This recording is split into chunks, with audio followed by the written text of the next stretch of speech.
Hello hello hello. क्या हाल चाल? सब बढ़िया।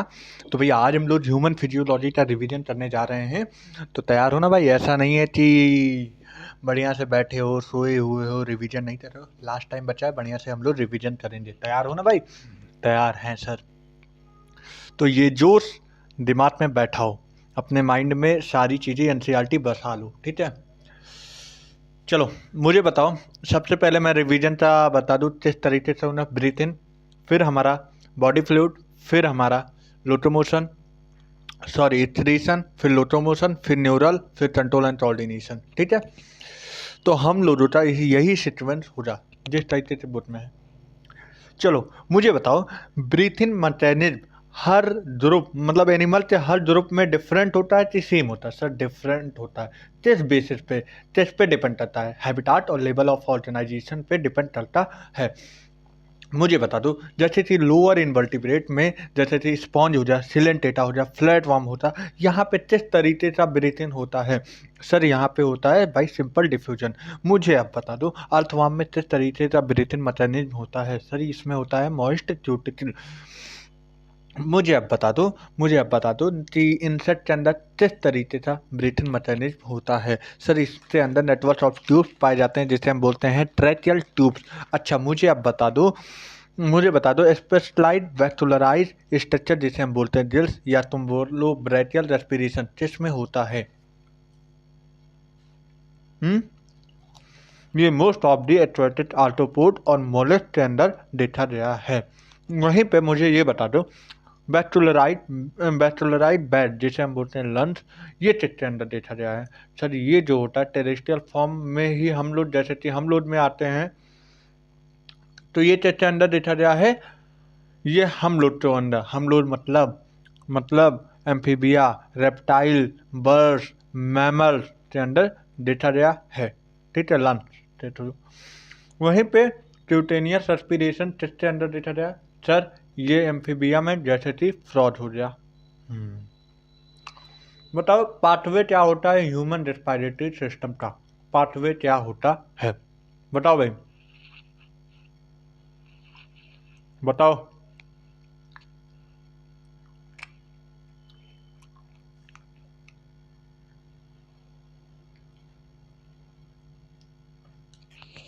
हाँ भाई, अब बताओ।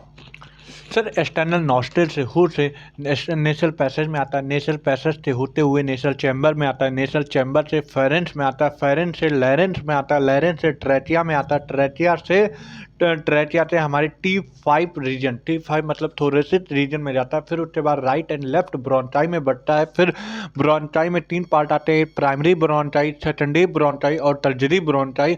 फिर उसके बाद इनिशियल ब्रोंक्यूल, फिर टर्मिनल ब्रोंक्यूल, फिर लास्ट में इरेगुलर वैक्यूलराइड बेड जिसे हम बोलते हैं एल्बलाई। तो ये पूरा पाथवे होता है। मुझे ये बता दो, common passage for food and water किससे बोला गया? फेरेंस, चलिए बोला गया। अच्छा मुझे बता दो, लैरेंस किससे बना होता है? कार्टिलेजनस बॉन्ड से बना होता है।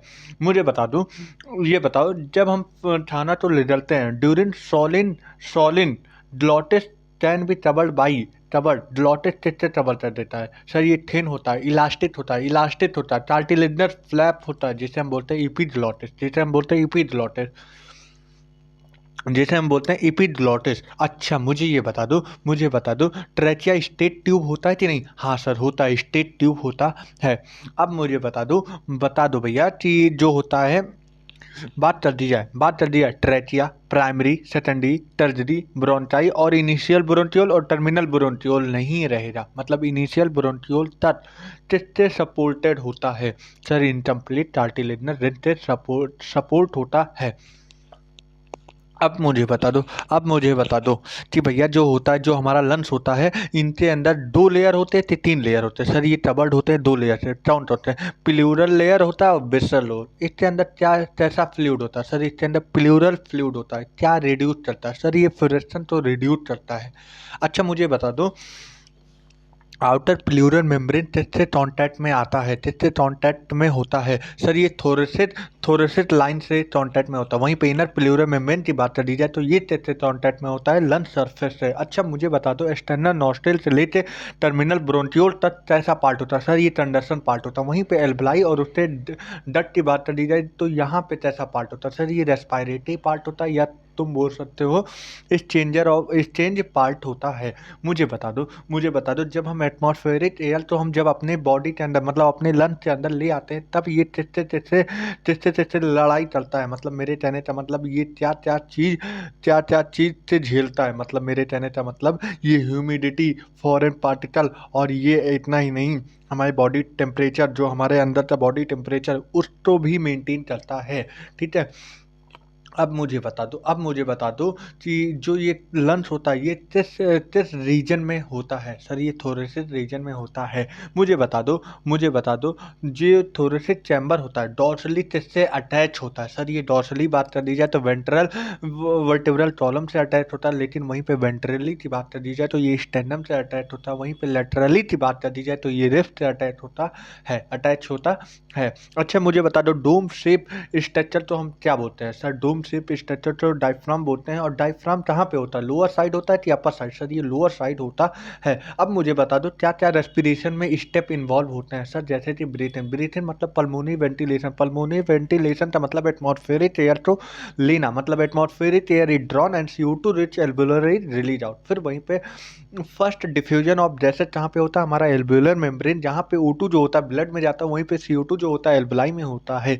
फिर उसके बाद ब्लड के थ्रू हमारा ये गैस एक्सचेंज होता है, मतलब transport of gases by blood, and जो गैस हो जाए ब्लड से होते होते होते होते टिश्यू के पास पहुंच जाएगा। फिर वहां पे दूसरा दूसरा डिफ्यूजन हो जाए, मतलब diffusion of O2 and CO2 between blood and tissue. अब ये ब्लड में जो ऑक्सीजन हो जाए वो टिश्यू तक पहुंचाएगा, वहीं पे टिश्यू तक जो CO2 हो जाए फिर ये टिश्यू तक CO2 ब्लड में पहुंचा जाएगा। फिर वापस ब्लड जो हो जाए ये एल्वलाई के पास ले आ जाए, एल्वलाई जो हो जाए एल्वलाई के CO2 दे देगा और O2 ले जा, और एल्वलाई जो हो जाए ये CO2 तो बाहर निकाल देगा। ठीक है, अब मुझे इतना बता दो कि यहाँ पे जो O2 लेने के बाद क्या होता है सर, ये O2 लेने के बाद कैटाबॉलिक रिएक्शन हो जाता है। कैटाबॉलिक रिएक्शन का मतलब क्या होता है, यहाँ पे जो होता है एनर्जी प्रोडक्शन की बात कर रहा है। एनर्जी प्रोडक्शन का मतलब क्या होता है, जो ये ऑक्सीजन लेने के बाद, जैसे कि तुमने प्लांट फिजियोलॉजी में पढ़ा हुआ है कि जो हमारा ATP बनता है वो हमारे क्रेब साइकिल माइटोकॉन्ड्रिया की बात कर दी जाए, क्रेब साइकिल और माइटोकॉन्ड्रिया में ऑक्सीजन के प्रेजेंट में ही एनर्जी बनता है। तो अब ये जो ऑक्सीजन है ये हमारे क्रेब साइकिल माइटोकॉन्ड्रिया में जाएगा, वहाँ से जितने भी हमारे कार्बोहाइड्रेट हो जाए, विटामिन हो जाए, फैट हो जाए, ये सारे टूटेंगे, टूटने के बाद हमें एनर्जी मिल जाए जी। अब मुझे बता दो ब्रीथिंग में कितना स्टेप इन्वॉल्व होता है सर, इन इंस्पायरेशन एक्सपायरेशन। इन इंस्पायरेशन का मतलब क्या होता है, एटमॉस्फेरिक तो लेना, मतलब एटमॉस्फेरिक एयर तो लेना। वहीं पे एक्सपायरेशन की मतलब क्या होता है बात, यहाँ पे एयर तो रिलीज करना। अच्छा ये सारी चीज़ कैसे होता है, ये सारी चीज़ प्रेशर ग्रेडियंट की वजह से हो पाता है। मुझे बता दो इन इंस्पायरेशन की बात कर दी जाए तो ये इंट्रा पल्मोनरी प्रेशर कम होता है कि ज़्यादा होता है सर, यहाँ पे इंट्रा पल्मोनरी प्रेशर कम होता है देन दी एटमॉस्फेरिक प्रेशर। अब ये बता दो लंग्स के हिसाब से ये कैसा प्रेशर माना जाए सर, ये नेगेटिव प्रेशर माना जाए। वहीं पे बात कर दी जाए एक्सपायरेशन की बात कर दी जाए तो यहाँ पे इंटरपल्मोनरी प्रेशर हाई होता है कि कम होता है सर, हाई होता है। जहाँ पे किससे वजह, एटमॉस्फेरिक एयर के वजह। अच्छा ये बता दो कि जो एक्सटर्नल और इंटरनल इंटरकोस्टल मसल्स होता है ये कहाँ पे प्रेजेंट होता है सर, ये जो होता है रिफ्ट के बीच में प्रेजेंट होता है। रिफ्ट के बीच में इंटर और इंटरनल और एक्सटर्नल इंटरकोस्टल मसल प्रेजेंट होते हैं। ठीक है, अब चलो, अब मुझे बता दो इन इंस्पायरेशन की बात कर दी जाए, इन इंस्पायरेशन में कैसे हम एटमॉस्फेयर एयर को हम लोग इनहेल करते हैं।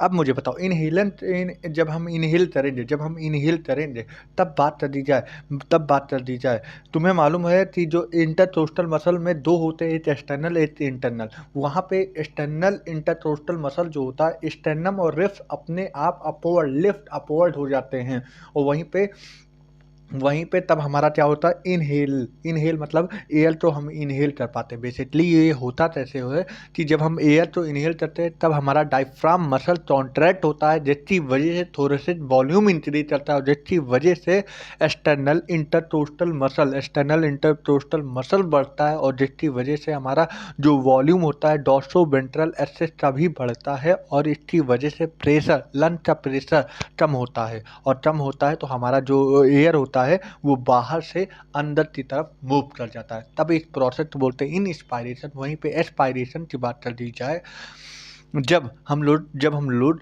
ये क्या नाम है, डायफ्राम मसल्स और एक्सटर्नल इंटरकोस्टल मसल अभी इंस्पायरेशन के दौरान कॉन्ट्रैक्ट हुआ था, लेकिन एस्पायरेशन के दौरान ये नॉर्मल पोजीशन या तुम बोल सकते हो रिलैक्स स्टेट में आ जाते हैं, जिसकी वजह से हमारा जो लंग का वॉल्यूम होता है ये कम हो जाता है और यहाँ पे प्रेशर बढ़ जाता है और प्रेशर बढ़ने से जो हमारा अंदर का मतलब लंग का जो एयर होता है वो बाहर चला जाता है। इसी प्रोसेस को बोलते हैं एक्साइलेशन। और उसकी वजह से तुम्हें मालूम होगा कि इंटरनल मसल में जो स्टर्नम और रिब्स होते हैं ये डाउनवर्ड आ जाते हैं, अपने नॉर्मल पोजीशन पे आ जाते हैं, ठीक है। इस रिब्स और स्टर्नम जो होता है वो अपने ओरिजिनल पोजीशन पे आ जाते हैं और जिसकी वजह से हम नॉर्मली इनहेल और एक्सहेल कर लेते हैं, ठीक है। ये चीज़ तुम्हें समझ में आई भाई? बहुत प्यार से ऑडियो बुक में सारा चीज़ तुम्हें इतना बढ़िया नहीं मिल पाएगा कंटेंट। आई होप इसका तुम बेनिफिट बढ़िया से उठा रहे हो।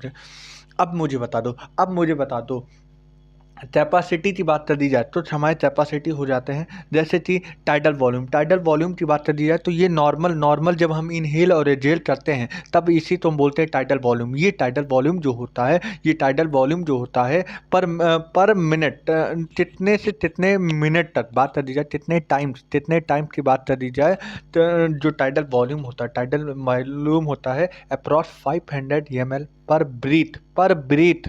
मिनट की बात नहीं कर रहा हूँ, पर ब्रीथ मतलब 500 ml। हम हर एक ब्रीथ की बात कर रहे हैं, मिनट नहीं, पर ब्रीथ मतलब हर एक ब्रीथ में बात कर रहे हैं। वहीं पे मिनट की बात कर दी जाए तो 6000 से 8000, क्योंकि तुम्हें मालूम होगा कि अगर 500 ml जो होता है ये हम पर ब्रीथ की बात कर रहे हैं तो हम 1 मिनट में 12 से 16 टाइम्स हम ब्रीथ टोटल करते हैं। तो 500 इंटू 12 से 500 इंटू 16 तो 16 पंचे 80 और 12 पंचे 60, 12 से 16 टाइम्स हम लोग ब्रीथ करते हैं 1 मिनट में।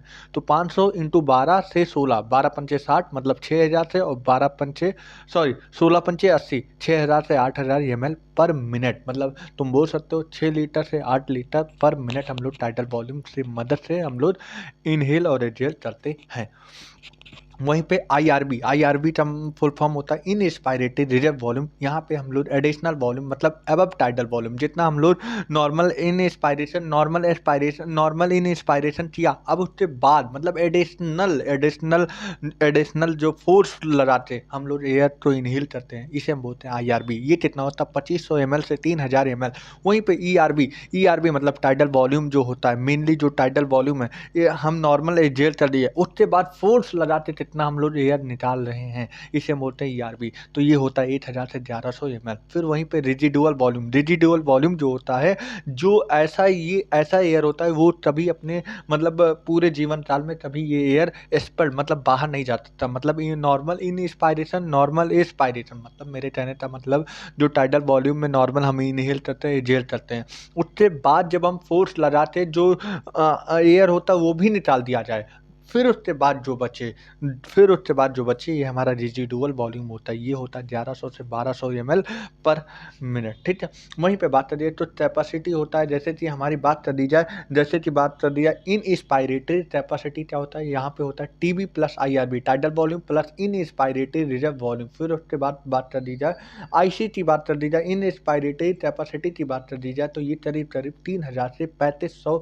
ml होते हैं। फिर वहीं पे बात कर दी जाए एस्पायरेटरी कैपेसिटी की बात कर दी जाए तो यहाँ पे हम जेल करते हैं, फोर्स लगाते हैं। फोर्स कैपेसिटी मतलब हमारी लंग की कितनी कैपेसिटी है फोर्स लगाने के बाद एयर को ही जेल करने का, तो ये 1500 ml से 1600 ml पर मिनट होता है, ठीक है। वहीं पे फंक्शनल रेजिडुअल कैपेसिटी कितनी होती है तो यहाँ पे होते हैं ईआरबी प्लस आरबी कितना होता है ERB कितना होता है 1000 से 1100, और वहीं पे रेजिडुअल वॉल्यूम कितना होता है 1100 से 1200। अगर इन दोनों को ऐड कर दो तो करीब करीब 2100 2100 से 2300 ml होता है FRC। ठीक है। अच्छा ये बता दो वाइटल कैपेसिटी क्या होता है। ये नीट 2023 में क्वेश्चन पूछा हुआ है, वाइटल कैपेसिटी क्या होता है। वाइटल कैपेसिटी क्या होता है, तो ये होता है TB plus IRB plus ERB, TB plus IRB plus ERB। ये करीब करीब टोटल 4600 ml होता है, और टोटल वॉल्यूम कैपेसिटी यहाँ पे सब आ जाते हैं TB plus IRB plus ERB plus RB, मतलब चारों आ जाते हैं। टोटल हमारा 5800 ml हो जाता है। अब मुझे बता दो कि जो गैस को एक्सचेंज करने में किसका हेल्प होता है। जब पहला डिफ्यूजन कहाँ पे होता है सर, पहला डिफ्यूजन जो होता है एल्बुलाई में होता है। एल्बुलाई के थ्रू ब्लड में जो हमारा ब्लड में होता है, जो ऑक्सीजन होता है वो ब्लड में जाता है, और जो CO2 जो होता है एल्बुलाई में आता है। मतलब पहला डिफ्यूजन एल्बुलाई से ब्लड के बीच में होता है। वहीं पे दूसरी डिफ्यूजन की बात करी जाए ब्लड और टिश्यू के बीच में होता है। ठीक है। ठीक है। अब मुझे बता दो कि जो एक्सचेंज ऑफ गैसेज होता है वो किस पे डिपेंड करता है, पार्शियल प्रेशर, सॉल्युबिलिटी और थिकनेस मेम्ब्रेन पे डिपेंड करती है। अब मुझे बता दो कि हर एक इंडिविजुअल गैस का मिक्सचर जो होता है, हर एक मिक्सचर में जो इंडिविजुअल गैस का पार्ट होता है उसे हम क्या बोलते हैं, पार्शियल प्रेशर। मुझे बता दो मुझे बता दो एटमॉस्फेरिक एयर में बात कर दी जाए ऑक्सीजन कितने होते हैं, 159 होता है, 159 mmHg होता है। वहीं पे CO2 की बात कर दी जाए तो 0.3 mmHg। वहीं पे एल्बुलाई की बात कर दी जाए कितने mmHg होते हैं, 104 mmHg। वहीं पे बात कर दी जाए CO2 की बात कर दी जाए एल्बुलाई में कितने होते हैं, 40 mmHg। वहीं पे ब्लड ऑक्सीजनेटेड में O2 कितने होते हैं, 95 mmHg। और वहीं पे ब्लड ऑक्सीजनेटेड में CO2 कितने होते हैं, 40 mmHg। वहीं पे ब्लड डी ऑक्सीजनेटेड कितने होते हैं, O2 ब्लड डी ऑक्सीजनेटेड में O2 कितने होते हैं, O2 की वैल्यू क्या होती है, 40 mmHg। वहीं पे ब्लड डी ऑक्सीजनेटेड में CO2 की वैल्यू क्या होती है, 45 mmHg। वहीं पे टिश्यू की बात कर दी जाए तो यहाँ पे O2 की वैल्यू कितनी होती है, 40 mmHg, और CO2 की 45 mmHg। ठीक है। ये सारी बातें आपको समझ में आई होगी, आई होप। अब मुझे बता दो सॉल्युबिलिटी ऑफ गैस किस पे डिपेंड करता है। सॉल्युबिलिटी ऑफ गैस की बात कर दी जाए तो ये एक्सचेंज ऑफ गैसेस पे डिपेंड करता है। मतलब इसी वजह से तुम्हें मालूम होता है CO2 की कंसंट्रेशन 20 से 25 गुना ज़्यादा होता है देन दी CO2 की सॉल्युबिलिटी 20 से 25 टाइम ज़्यादा होती है देन दी ऑक्सीजन। ठीक है। मुझे बता दो थिकनेस जो होता है हमारे CO2 की बात करें, मेम्ब्रेन जो होता है इसमें 3 मेम्ब्रेन आते हैं। पहला एपिथेलियल आता है, दूसरा होता है एंडोथेलियम, तीसरा आता है हमारा बेसमेंट सब्सटेंस। जो एपिथेलियम होता है सिंपल स्क्वेमस का होता है, बेसमेंट जो होता है ये नॉन सेलुलर लेयर होता है, वहीं एंडोथेलियम जो भी स्क्वेमस एपिथेलियम होता है। इसकी साइज वजह पूरी थिकनेस की बात कर दी जाए तो 8 मिलीमीटर से भी कम होता है। इसकी साइज की बात कर दी जाए तो 8 मिलीमीटर से भी कम होता है। फिर अब मुझे बता दो कि क्या नाम है किस तरीके से जो ट्रांसपोर्ट ऑफ O2 होता है ब्लड के थ्रू होता है। भाई O2 होता है ये ट्रांसपोर्ट किसके थ्रू हो रहा है, ब्लड ही तो ले जा रहा है टिश्यू के पास, ब्लड ही टिश्यू से एल्बुलाई के पास ले आ रहा है। तो मतलब कौन ट्रांसपोर्टेशन कर रहा है, ये हमारा ब्लड ही करता है। अच्छा मुझे तो 97% O2 किससे होता है, 97% O2 किससे होता है ट्रांसपोर्ट, सर ये RBC के थ्रू होता है, और बाकी 3% O2 किससे होता है, प्लाज्मा के थ्रू। अब मुझे बता दो CO2 की बात कर दी जाए तो 70% किससे होता है, 70% किससे होता है सर, 70% की बात कर रहे हो तो 70% जो होता है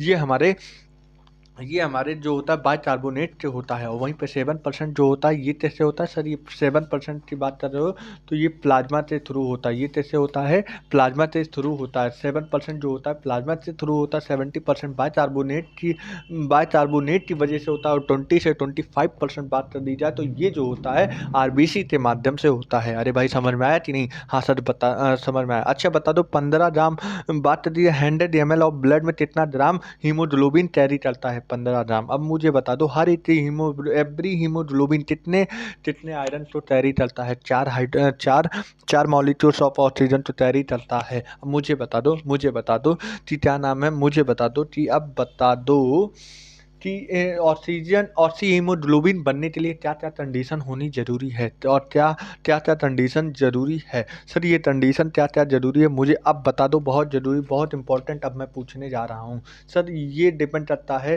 कि PO2 PCO2 H+ की कंसंट्रेशन, पीएच की कंसंट्रेशन, ये सारे डिपेंड करता है। तो मुझे बता दो एल्बुलाई के पास जब बात कर दीजिए, एल्बुलाई के पास क्या क्या होना जरूरी होता है। Sir pressure of O2, pressure of O2 ज़्यादा होना चाहिए, प्रेशर ऑफ CO2 कम होना चाहिए, H+ की कंसंट्रेशन कम होनी चाहिए, और टेम्परेचर कम होनी चाहिए। वहीं पे एल्कलाइन पीएच की बात कर दी जाए तो ज़्यादा होना चाहिए। ठीक है, ये सारी चीज़, ये सारी कंडीशन, ये सारा फैक्टर डिपेंड करता है। ये सारा फैक्टर अगर रहेगा तब जो ऑक्सीजन हो रहा ये बाइंड करेगा, ऑक्सीजन जो हो रहा है ये बाइंड करेगा हीमोग्लोबिन से, ऑक्सीजन बाइंड करेगा हीमोग्लोबिन से, ऑक्सीजन बाइंड करेगा हीमोग्लोबिन से, ऑक्सीजन बाइंड करेगा हीमोग्लोबिन से। वहीं पे बात कर दीजिए, वहीं पे बात कर दी जाए, वहीं पे बात कर दी जाए भैया, वहीं पे बात कर दी जाए टिश्यू लेवल की बात कर दी जाए तो यहाँ पे PO2 कम होना चाहिए, प्रेशर ऑफ O2 कम होना चाहिए, प्रेशर ऑफ CO2 ज़्यादा होना चाहिए, H+ कंसंट्रेशन ज़्यादा होना चाहिए, और टेम्परेचर ज़्यादा होना चाहिए। वहीं पे pH कम होना चाहिए। ये सारे चीज़ें जिस पे फेवर करते हैं, ये सारे फेवर करते हैं कि ऑक्सीजन तो तैयारी कर ले। अच्छा ये बता दो ऑक्सीजन हीमोग्लोबिन डिसोसिएशन कर्व किस तरीके से होता है। सर ये सेडमॉइड कर्व मिलता है। मुझे अब बता दो, मुझे सारी चीज़ तुमने बता दिया है भाई, बहुत अच्छे से हम लोग रिवीजन कर रहे हैं। बताओ भाई है कि नहीं। हाँ सर। अच्छा मुझे बता दो कि अगर बता दो कि भैया जो ये नॉर्मल जो सेडमॉइड कर्व की बात कर दीजिए, अगर ये शिफ्ट हो जाए राइट में तो इसका मतलब तुम क्या समझो। सर इसका मतलब क्या होता है, PCO2 ज़्यादा हो जाता है, H+ की कंसंट्रेशन ज़्यादा हो जाता है, टेम्परेचर ज़्यादा हो जाता है, और बात कर दी जाए बॉडी फ्लूइड जो होता है वो ज़्यादा हो जाता है, और pH कम हो जाता है। और pH कम होने का मतलब ये क्या बता रहा है, क्या बता रहा है कि ये ऑक्सीजन से बाइंड करेगा कि नहीं, ऑक्सीजन से बाइंड करेगा कि नहीं। अरे सर क्या बात कर रहे हो, पीएच का कम का मतलब क्या होता है, पीएच का कम मतलब क्या होता है, ये जो होता है ऑक्सीजन से बाइंड करेगा लेस, लेकिन ज़्यादा बाइंड नहीं कर, बहुत कम चांसेस रहेगा बाइंड करने का। वहीं पे बात कर दिया अगर ये सिग्मॉइड जो नॉर्मल पोजिशन सिग्मॉइड कर्व जो होता है ये नॉर्मल से अगर लेफ्ट की तरफ मूव कर जाए तो यहाँ पे सेचुरेशन ज़्यादा रहेगा, मतलब यहाँ पे मोर चांसेस रहता है, मोस्ट चांसेस रहता है ऑक्सीजन बाइंड करने का मोस्ट चांसेस रहता है। अब मुझे बता दो, ये सारी चीज़ तुमने बता दिया भैया, बहुत प्यार से बता दिया है और मुझे बहुत अच्छा लगा। मुझे बता दो 100 ml की बात कर दी जाए, डीऑक्सीजनेटेड ब्लड कितना अप्रॉक्सीमेटली CO2 रिलीज करता है। सर 4 ml CO2 रिलीज करता है। वहीं पे अच्छा मुझे बता दो ट्रांसपोर्ट ऑफ CO2 की बात कर दी जाए, तो यहाँ पे किस तरीके से होता है। सर यहाँ पे जो होता है CO2 की बात कर दी जाए, CO2 की आप बात कर रहे हैं तो ये बनाता है कार्बा एमिनो हीमोग्लोबिन। ठीक है, हाँ ठीक है सर। अब मुझे बता दो कि किस तरीके से जो RBC होता है सबसे पहले ये टूटता है वाटर और CO2 में, फिर उसके बाद कार्बोनेट एनहाइड्रेट मिलता है, तब ये बाइकार्बोनेट में बनता है, फिर बाइकार्बोनेट में H+ अलग हो जाता है और HCO3- अलग हो जाता है, फिर उसके बाद ये HCO3 CO2 से बाइंड कर लेता है, फिर ये CO2 जो होता है हीमोग्लोबिन से बाइंड कर देता है, फिर उसके बाद यही जो होता है बाइकार्बोनेट एनहाइड्रेट यही बदल देता है कार्बा एमिनो हीमोग्लोबिन में कन्वर्ट कर देता है। अब बता दो मुझे तो तुमने ये बता दिया है। अब मुझे बता दो भैया, क्या न्यूरल रेगुलेशन की बात कर दी जाए तो ये किससे कंट्रोल होता है। सर ये CNS से कंट्रोल होता है, और CNS में कौन होते हैं, मेडुला ऑब्लंगेटा और पॉन्स, मतलब तुल मिलाते मेडुला ऑब्लंगेटा और पॉन्स ही इसके लिए भी जिम्मेदार होते हैं, मतलब रेस्पिरेटरी रिदम सेंटर तो संभालने वाले कौन होते हैं, मेडुला ऑब्लंगेटा और पॉन्स हो जाता है। सेकेंडरी जो होता है पॉन्स होता है, पहला मेडुला ऑब्लंगेटा होता है। अच्छा मुझे बता दो कीमो रिसेप्टर किसके लिए बहुत कीमो सेंसिटिव होता है। सर ये होता है H+ आयन के लिए बहुत ज़्यादा, H+ आयन की कंसंट्रेशन के लिए बहुत ज़्यादा सेंसिटिव होता है। अब मुझे बता दो निमोटॉक्सिस सेंटर और पॉन्स की बात कर दी जाए और मेडुला की बात कर दी जाए तो यहाँ पे क्या होता है, ये सारे रेस्पिरेटरी रिदम सेंटर के पार्ट होते हैं। मुझे बता दो, मुझे तो तुमने ये सारी चीज़ बता दिया। अब मुझे बता दो निमोटॉक्सिस सेंटर क्या कंट्रोल करता है? ये कंट्रोल करता है रिदम सेंटर। ये क्या करता है? इनहिबिट करता है कि स्टिमुलेट करता है? सर ये इनहिबिट करता है। कैसे? सिग्नल को। ठीक है, ठीक है। और मुझे बता दो कि नीमोटॉक्सिक सेंटर किसमें हेल्प करता है? ये जब इनहेल करो, जब हम लोग क्या नाम है, बोला नहीं जाता कि क्या नाम है, बहुत गहरी सांस लो, तो डेप्थ ऑफ इनहेलन में ही इनहेल जब करते हो तो यही नीमोटॉक्सिक सेंटर ही मदद करता है। ओ भाई क्या बात है। मुझे बता दो, ये सारी चीज़ तुमने बता दी, मुझे ये सारी चीज़ तुमने बता दी। अब मुझे बता दो अस्थमा कैसी बीमारी है? सर ये ब्रोंचियोल अस्थमा जो कि हमें जब हम ब्रीथिंग करते हैं तो इसकी वजह से हमारे विजन होता है, क्योंकि जो ब्रोंटाई और ब्रोंचियोल होता है इसमें इन्फ्लामेशन होता है। अच्छा मुझे बता दो, ये एलर्जिक डिसऑर्डर है कि नहीं? हाँ सर होता है। इसमें हाइपर सेंसिटिविटी किससे होता है? जेनेटिक इन्वायरमेंटल से ही सारी चीज़ें होती हैं। तो ये इन्वायरमेंटल में क्या होते हैं? एलर्जन। एलर्जी ही कॉज करने वाले तो ही एलर्जेंस बोलते हैं। ठीक है, ठीक है। अच्छा ये क्या रिलीज करते हैं? बेसिकली तुम्हें ह्यूमन हेल्थ एंड डिसीज की बात कर दी जाए तो ये रिलीज क्या करते हैं? हिस्टामीन से क्या होता है? एलर्जी होता है। एलर्जी से क्या होता है? इन्फ्लामेशन से क्या होता है? ब्रोंटाई या ब्रोंचियोल स्वेल कर जाते हैं। ये सारी बात समझ में आ रही होगी। आई होप ये सारी चीज़ तुम्हें समझ में आ रही होगी। अब मुझे बता दो, तुमने पहले डिसीज का नाम बता दिया अस्थमा, दूसरा बता दो इम्फीसेमा की बात कर दी जाए तो ये क्या करता है? सर इम्फीसेमा जो होता है ये हम लोग सेचुरेट स्मूथिंग से जो होती है, सेचुरेट स्मोशन से ही होता है। मेजर टॉस जो होता है देखा जाए, जो सेचुरेट स्मोशन, ये कैसा डिसऑर्डर? क्रोनिक। यहाँ पे क्या होता है? एल्वेओलर वॉल डैमेज हो जाता है। इसकी वजह से जो हमारा रेस्पिरेटरी सरफेस होता है रिड्यूस होता है, इंक्रीज सर रिड्यूस हो जाता है। बताओ ऑक्यूपेशनल रेस्पिरेटरी डिसऑर्डर की बात कर दी जाए तो ये कैसा डिसऑर्डर होता है? ये सर्टेन इंडस्ट्री या स्पेशली बता दो ग्राइंडिंग स्टोन ब्रेटिन में ही यूज होता है। ये मेस्टली क्या करता है? ये फाइब्रोसिस मतलब फाइब्रस टिश्यू को छेद कर देता है, छेदीला कर देता है, प्रोलिफरेशन कर देता है। इसकी वजह से जो हमारा लंग्स होता है डैमेज हो जाता है, या तो सीवियर प्रॉब्लम आ जाती है, जैसे कि इंडस्ट्रीज वाले ये सारी चीज़ में ज़्यादा देखा जाए। और इसके लिए बचने के लिए फाइब्रस मास्क, प्रोटेक्टिव मास्क भी आता है। अच्छा मुझे बता दो, ब्लड जो होता है ये स्पेशलाइज कनेक्टिव टिश्यू होता है कि नहीं? हाँ सर होता है। इसके अंदर कौन आता है? फ्लूइड मैट्रिक्स, प्लाज्मा और फॉर्म एलिमेंट। अच्छा बता दो, प्लाज्मा किस तरीके का कलर होता है? सर स्ट्रॉ कलर होता है। कैसा फ्लूइड होता है? विस्कस फ्लूइड होता है। कितने परसेंट होते हैं? 55% होते हैं। इस 55% में कितने परसेंट वाटर होते हैं? 90 से 92%। कितने परसेंट प्रोटीन होते हैं? 6 से 8% प्रोटीन होते हैं। मुझे बता दो फिब्रिनोजन क्या क्या काम करता है? फिब्रिनोजन की बात करिए तो कोआगुलेशन ऑफ ब्लड। ग्लोबुलिन क्या करता है? Defence mechanism. और एल्बुमिन ऑस्मोटिक बैलेंस में हेल्प करता है। कुछ हमारे एमिनो एसिड, कुछ हमारे मिनरल भी होते हैं कि नहीं? होते हैं। जैसे कि sodium ion, calcium ion, magnesium ion, bicarbonate ion, chlorine ion, और कुछ हमारे ग्लूकोज, अमीनो एसिड, लिपिड, ये सारे कहाँ पे प्रेजेंट होते हैं? हमारे प्लाज्मा। और ये हमारे बॉडी के लिए हमेशा हमेशा ट्रांजिट फॉर्म में रहते हैं। हाँ हमेशा हमारी बॉडी में ट्रांजिट फॉर्म में रहते हैं। अच्छा ये बता दो, प्लाज्मा माइनस क्लॉटिंग फैक्टर तो क्या बोलते हैं? सीरम। अच्छा मुझे बताओ, फॉर्म एलिमेंट में कौन कौन आ रहा है? Erythrocyte, leucocyte, platelets. अच्छा बता दो, फॉर्म एलिमेंट कितने परसेंट होते हैं?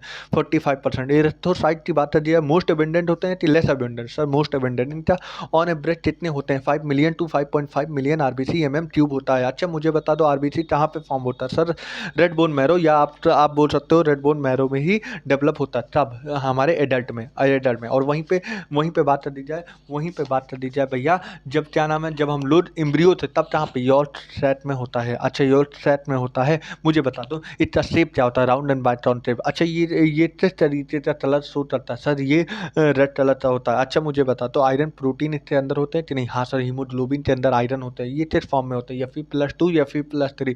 सर ये Fe+2 के फॉर्म में होते हैं। ये बता दो 100 ml ऑफ ब्लड में कितने कितने ग्राम ऑफ हीमोग्लोबिन लेता है? 12 से 16 ग्राम ऑफ हीमोग्लोबिन टेक करता है हर 100 ml ऑफ ब्लड में। अच्छा मुझे बता दो, आरबीसी का लाइफ स्पेन कितने दिन का होता है? 120 डेज का होता है। अच्छा मुझे सारी चीज़ आप बता दी, मुझे सारी चीज़ बता दो। रिबियार्ड ऑफ आरबीसी तो हम क्या बोलते हैं? सर स्प्लेन में होता है। यहीं पे हमारा आरबीसी क्या नाम है? डिस्ट्रॉय होता है। अभी तुम्हें मालूम हो जाती आरबीसी जो ब्रीथिंग मैकेनिज्म, मतलब मेरे कहने का मतलब होता है आरबीसी का सिग्निफिकेंट रोल ट्रांसपोर्ट ऑफ जैसेड में मालूम पड़ा कि नहीं? अभी अभी हम लोग पढ़ते आ रहे हैं। अच्छा हाँ सर मालूम पड़ा। ल्यूकोसाइट तो क्या बोलते हैं? डब्ल्यूबीसी। इसका कितना सेल होता है? 6000 से 8000 एमएम क्यूब होता है। अच्छा ये न्यूक्लिएटेड होता है कि ई न्यूक्लिएटेड? सर ये न्यूक्लिएटेड। वहीं पे इरेथ्रोसाइट ई न्यूक्लिएटेड होता है। अभी हमने ये नहीं बात किया था। अब मुझे बता दो कि ल्यूकोसाइट कलरलेस होते हैं कि नहीं? हाँ सर कलरलेस होते हैं। इसमें हीमोग्लोबिन एब्सेंट होता है। इसमें कौन आते हैं? जेनुलोसाइट, ए जेनुलोसाइट। जेनुलोसाइट कितने होते हैं? ये जेनुलोसाइट के न्यूट्रोफिल, इसोफिल, बेसोफिल। वहीं पे जेनुलोसाइट, मोनोसाइट, लिम्फोसाइट। ये बता दो सबसे ज़्यादा बाद कौन होता है, न्यूट्रोफिल, फिर उसके बाद लिम्फोसाइट, फिर उसके बाद मोनोसाइट, फिर उसके बाद ईसोफिल, फिर उसके बाद बेसोफिल। अच्छा मुझे बता दो न्यूट्रोफिल और मोनोसाइट मिलकर क्या करते हैं, फेगोसाइटोसिस और फेगोसाइटोसिस करते हैं। न्यूट्रोफिल और मोनोसाइट मिलकर कितना तैयार करते हैं, फेगोसाइटोसिस ऑफ सेल। अच्छा ये बता दो, मुझे बता दो बेसोफिल क्या से रिलेटेड होता है, हिस्टामिन। हिस्टामिन क्या करता है, वेसोकॉन्ट्रैक्टर होता है कि वेसोडाइलेटर, सर ये वेसोकॉन्ट्रैक्टर होता है, वेसोडाइलेटर होता है, और सेरोटोनिन वेसोकॉन्ट्रैक्टर होता है। हेपेरिन की बात कर दी जाए एंटी कोगुलेंट होता है। अच्छा बेसोफिल किसमें इन्वॉल्व होता है, एंटी इन्फ्लेमेटरी रिएक्शन में इन्वॉल्व होता है। मुझे बता दो न्यूट्रोफिल का परसेंटेज कितना होता है, 60 से 65%।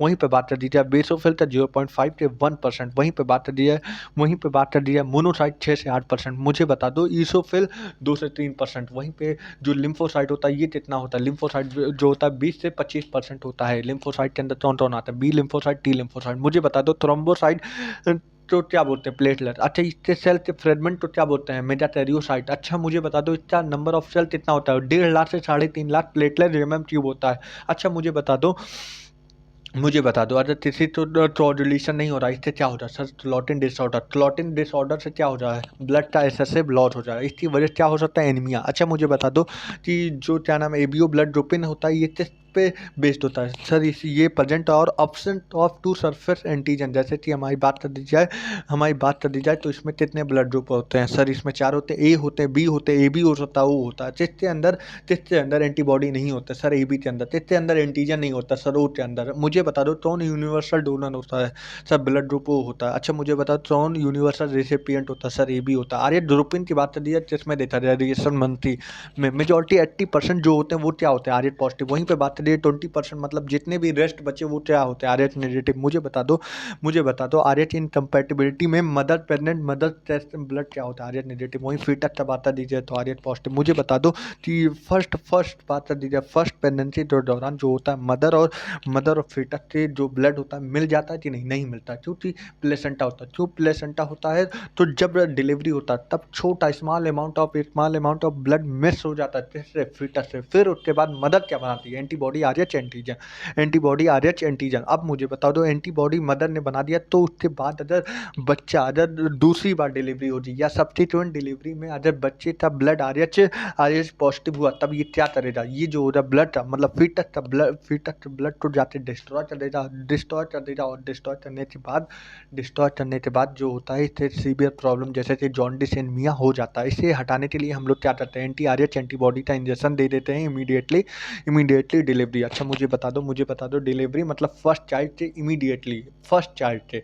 अच्छा मुझे बता दो कोआगुलेशन ऑफ ब्लड की बात करिए, प्रोथ्रोम्बिन किसमें कन्वर्ट होता है, थ्रोम्बिन। अच्छा ये बता दो प्रोथ्रोम्बिन कन्वर्ट होता है थ्रोम्बिन किस एंजाइम से, थ्रोम्बोकाइनेज। फिर उसके बाद बात कर दी जाए थ्रोम्बिन जो होता है ये क्या करता है, ये फिब्रिनोजन तो फिब्रिन में कन्वर्ट कर देता है। अच्छा मुझे बता दो इस पूरे प्रोसेस को क्या बोलते हैं, कैस्केड प्रोसेस। अच्छा मुझे बता दो इस सारे प्रोसेस में कौन सा आयन सबसे ज़्यादा इंपॉर्टेंट रोल इन्वॉल्व करता है, कैल्शियम आयन। इसमें कौन सा विटामिन इन्वॉल्व करता है, विटामिन के। अच्छा मुझे बता दो ये सारी चीज़ बता दिया। अच्छा मुझे बता दो जो डार्ट होता है रेडिश ब्राउन स्ट्रम होता है ये कट होता है, मतलब मेरे कहने का मतलब ये क्लॉट होता है, तो ओडुलम होता है, नेटवर्क ऑफ थ्रेड से बना होता है, इसे हम क्या बोलते हैं, फिब्रिन। इसी से हम क्या बोलते हैं, फिब्रिन का कलर क्या होता है, रेडिश ब्राउन। अच्छा मुझे बताओ लिम्फ की बात कर दी जाए या टिश्यू फ्लूइड की बात कर दी जाए, इसमें लार्जर प्रोटीन और most of the form element को हटा दिया जाए तब हम इसे क्या बोलेंगे, टिश्यू फ्लूइड किसके बीच में होता है सर, टिश्यू और सेल के बीच में।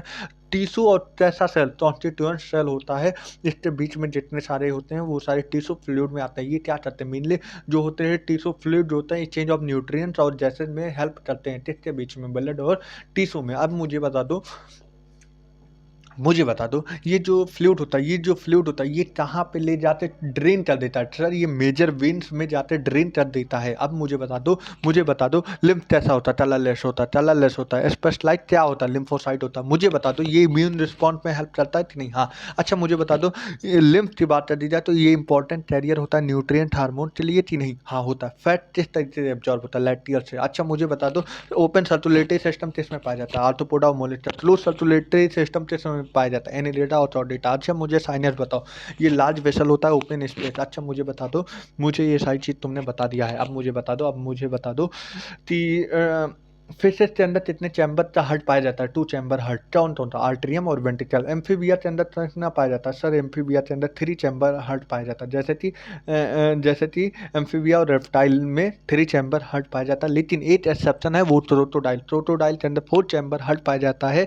4 चैम्बर हार्ट पाया जाता है, जो कि 2 आर्टेरिया होता है, 2 वेंट्रिकल होता है। और क्रोकोडाइल ही नहीं, हम लोग के अंदर भी, मतलब क्रोकोडाइल और मैमल्स और बर्ड के अंदर जो होता है, ये 4 चैम्बर हार्ट पाया जाता है। 2 आर्टिकल, 2 वेंट्रिकल, 2 आर्टरीज और 2 वेंट्रिकल पाया जाता है। ठीक है, अब मुझे बता दो, अब ये सारी चीज़ तुमने बता दिया, अब ये सारी चीज़ बता दिया है तुमने। हाँ हाँ, बता दिया। अच्छा, टेस्ट के अंदर तुम बोलोगे कि जो ब्लड हो रहा है ऑक्सीजनेटेड, डीऑक्सीजनेटेड मिक्स हो जाए। सर ये एम्फीबिया की बात कर दी जाए, एम्फीबिया की मतलब 3 चैम्बर हार्ट। 3 चैम्बर हार्ट का मतलब ये इनकम्प्लीट डबल सर्कुलेशन होता है। अरे भाई, समझ में आया कि नहीं? हाँ सर, बात समझ में आया। हर्ट किस तरीके से ऑरिजिन ड्राइव कहाँ से होता है? सर ये मेजोडर्मली ड्राइव्ड होता है। अच्छा मुझे बताओ, सिचुएटेड कहाँ होता है? थोरेसिक कैविटी में। कहाँ पे? 2 लंग के बीच में। फिर मुझे बताओ कि जो हार्ट होता है ये टिल्टेड होता है लेफ्ट राइट की राइट साइड? सर ये लेफ्ट राइट टिल्टेड होता है। ये इसका साइड क्या होता है?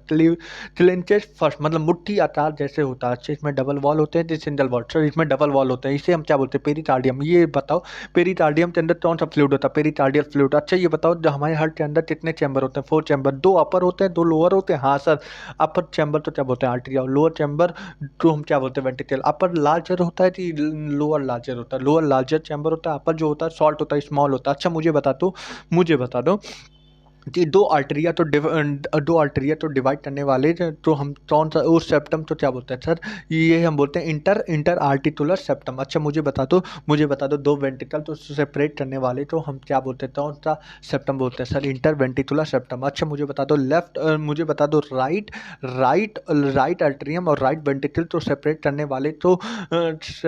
वाले तो लेयर तो हम क्या बोलते हैं? सर ये हम बोलते हैं आर्टेरियो वेंट्रिकुलर सेप्टम। अच्छा मुझे बता दो राइट आर्टरी और लेफ्ट वेन्स। राइट आर्टरी और राइट वेन, तो veins right artery right when के अंदर जो एक वॉल्व लगा होता है, उस वॉल्व का नाम क्या होता है? सर ये वॉल्व का नाम होता है, सर ये वॉल्व का नाम क्या होता है? बाइस्पेड वॉल्व। अच्छा बाइस्पेड वॉल्व होता है।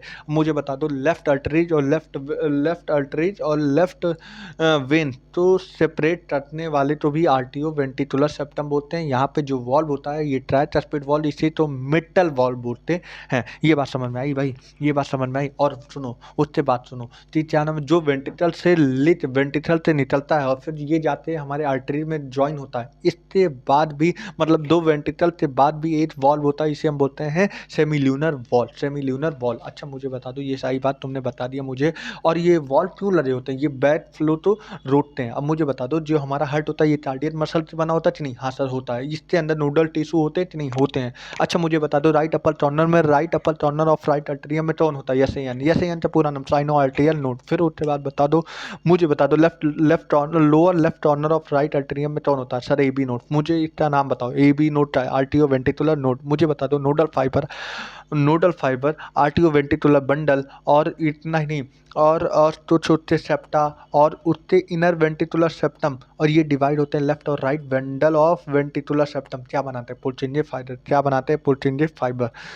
अब मुझे बता दो, ये जो नोडल मस्कुलेचर थे, मतलब एन एबीएन, ये क्या जनरेट करते हैं? ये पोटेंशियल। अच्छा पोटेंशियल जनरेट करते किसी से हेल्प लेते हैं? नहीं, ये किसी का हेल्प नहीं लेते, इसलिए हम बताते हैं विदाउट एनी एक्सटर्नल स्टिमुलाई। इसीलिए इसे टर्म बोला ऑटो एक्साइटेबल। मुझे बता दो एन कितना मैक्सिमम पोटेंशियल जनरेट करता है? 70 से 75 मिनट पर मिनट। और मुझे बता दो कि ये हमारा जो नॉर्मल हार्ट बीट होता है कितने टाइम्स होते हैं? 70 से 75 टाइम्स पर मिनट होते हैं। ऑन एवरेज 72 मिनट होते हैं। मुझे बता दो कार्डियक साइकिल कितने मिनट का होता है? कार्डियक साइकिल की बात कर दी जाए कितने मिनट का होता है? कार्डियक साइकिल की बात कर दी जाए कितने मिनट का होता है? सर ये जो होता है हमारा 0.3 सेकंड का होता है। अब मुझे बता दो क्या नाम है।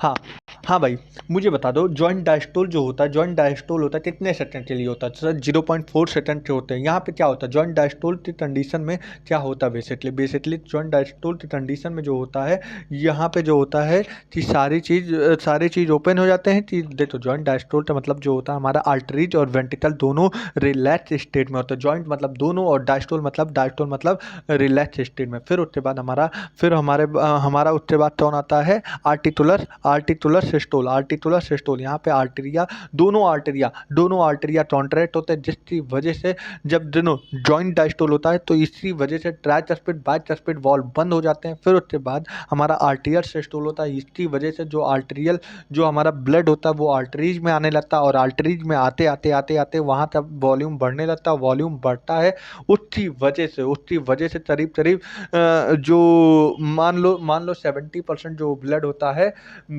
मतलब मेरे कहने का मतलब जब आर्टरी से ब्लड आने लगता है, आर्टरीज में ब्लड आने लगता, वॉल्यूम बढ़ता है, प्रेशर कम होता है। इसकी वजह से जो ट्राइस्फिड बाइस्फिड वॉल्व ओपन होते हैं, बाइस्फिड ट्राइस्फिड वॉल्व ओपन होते हैं, उसी वक्त हमारे जो बचे हुए 30% और ब्लड होता है वो आने लगता है। ठीक है, ठीक है। मतलब वेंटिकुलर ब्लड जब फिल होने लगता है, पहली बार में 30% आता है, फिर दूसरी बार जब वेंटिकुलर में मतलब ट्राइस्फिड बाइस्फिड वॉल्व जब ओपन होता है, जैसे कि ब्लड भरने लगता है तो जो 70% ब्लड अभी आर्टरीज में नहीं आया होता है वो तुरंत आने लगता है। मतलब प्रेशर जब ट्राइस्फिड बाइस्फिड वॉल्व ओपन होते हैं, वेंटिकुलर भरने लगता है, तब उसमें से नोडल टिश्यू मतलब पोटेंशियल जनरेट होता है, फिर 70% ब्लड जो होता है वो फिर आने लगता है। ठीक है।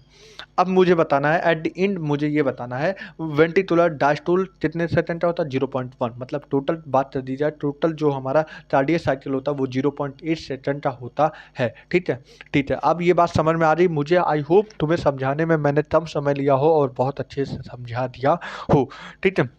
हाँ सर, ये बात तो आपने सही बोला, ये आपने बहुत सही बात बोला है। अब मुझे बता दो भैया, मुझे बता दो कि कितने परसेंट हमारा स्टोर वॉल्यूम होता है? सर 70 ml ऑफ ब्लड को ही स्टोर वॉल्यूम कहते हैं। कैसे निकाले? जो होता है देखो 60 पर मिनट, मतलब 1 मिनट में 60 सेकंड, 60, और हम 1 मिनट में कितनी बार क्या नाम है ब्रीथ हार्ट बीट होता है? 72, ऑन एवरेज 72। 60/72 कर दो, 0.8 सेकंड आ जाते हैं। ठीक है। हमारी बात कर दीजिए वेंटिकुलर पर मिनट कितना क्या नाम है ऑन एवरेज कितना पंप चलता है, ब्लड तो पंप चलता है 5 लीटर ऑन एवरेज 5000 ml। ठीक है। अब मुझे बता दो जब हमारा पहला साउंड हमें सुनने क्या मिलता है? लब साउंड सुनने कब मिलता है? जब हमारा ट्राइस्फिड बाइस्फिड वॉल्व बंद हो जाते हैं, ट्राइस्फिड बाइस्फिड वॉल्व बंद होते हैं, तब हमें लब ट्री साउंड सुनाई देता है। वहीं पे बात कर दीजिए सेकंड हर्ट साउंड डब होता है, जो कि closure of semi lunar valve जब बंद होते हैं, क्लोज होते हैं, तब हमें सुनाई देता है डब, लब डब। इस तरीके से हमारे हार्ट की साउंड होती है। मुझे बता दो ईसीजी मतलब कैसे होता है? ये बोलता है पिप पिप पिप, फिर पी बोलने लगता है ना, ये कैसा साइन होता है? इलेक्ट्रोकार्डियोग्राफ। मुझे बताओ मशीन का नाम क्या होता है? इलेक्ट्रोकार्डियोग्राफ। और ग्राफ का क्या नाम होता है? इलेक्ट्रोकार्डियोग्राफ। ठीक है। मुझे बता दो पी वेव क्या रिप्रेजेंट करता है? Depolarization of atria. QRS wave क्या बताता है? Depolarization of ventricle. और टी वेव क्या बताता है? Repolarization of atria. अब मुझे बता दो कि अगर मुझे अच्छे से जानकारी लेना है, मतलब जो हमारे पेशेंट को ईसीजी अच्छे से लेना है, तो हमें किस तरीके का लीड तो उपयोग करना होता है? सर ये मल्टीपल लीड तो हम उपयोग करते हैं। जैसे कि बात कर दी जाए हम किसमें यूज करते हैं? हर एक रिस्ट में, मतलब हमारी बात कर दी जाए हर एक रिस्ट मतलब दोनों हाथ के तलाई में हम यूज कर लेते हैं, और लेफ्ट एंकल में हम यूज करते हैं। मतलब 3 लीड यूज करते हैं स्टैंडर्ड ईसीजी को पाने के लिए। ठीक है, स्टैंडर्ड ईसीजी को पाने के लिए। अब मुझे बता दो डबल सर्कुलेशन की बात कर दी जाए, तो ये हम लोग के अंदर देखा जाता है कि नहीं? हाँ सर, ये सारी चीज़ें हम लोग के अंदर देखी जाती है। डबल सर्कुलेशन की बात कर रहे हो तो ये हम लोग के अंदर देखी जाती है। अब मुझे बता दो डबल सर्कुलेशन की बात तुमने बता तो दिया, अब मुझे बता दो डबल सर्कुलेशन में सिस्टमैटिक सर्कुलेशन कहाँ से कहाँ होता है? सर सिस्टमैटिक सर्कुलेशन की बात कर रहे हो तो ये ब्लड टिश्यू में होता है, वहीं पे पल्मोनरी सिस्टमैटिक सर्कुलेशन जो होता है लेफ्ट वेंट्रिकल से लेके बॉडी से राइट एट्रियम, मतलब लेफ्ट वेंट्रिकल से राइट एट्रियम जो होता है ये हमारा सिस्टमैटिक सर्कुलेशन होता है। वहीं पे पल्मोनरी सर्कुलेशन राइट वेंट्रिकल से लेके लेफ्ट एट्रियम, राइट वेंट्रिकल से लेके लेफ्ट एट्रियम जो होता है ये पल्मोनरी सर्कुलेशन होता है। सिस्टमैटिक सर्कुलेशन सर्कुलेशन जो होता है लेफ्ट वेंट्रिकल से राइट एट्रियम तक होता है। अब मुझे बता दो कि हमारे जो होते हैं हमारे 3 लेयर होते हैं, 3 लेयर होते हैं, जैसे कि हमारे ट्यूनिटा एक्सटर्ना ये कैसे बने होते हैं, ये ट्यूनिटा एक्सटर्ना जो होता है फाइब्रस कनेक्टिव टिश्यू से बना होता है, वहीं पे ट्यूनिटा मीडिया स्मूथ मसल या इलास्टिक फाइबर से बना होता है, और ट्यूनिटा इंटीमा सिंपल स्क्वेमस एपिथेलियम से बना होता है। वहीं पे बात है ट्यूनिटा मीडिया और ट्यूनिटा एक्सटर्ना जो होता है बहुत कम मतलब बहुत हाईली रिड्यूस होता है। मुझे बता दो आर्टरीज और वेन की बात कर ली जाए तो आर्टरीज क्या ले जाता है, आर्टरीज जो होता है ब्लड कैरी ब्लड कहाँ से, हार्ट से दूर ले जाता है, पास में सर अवे ले जाता है।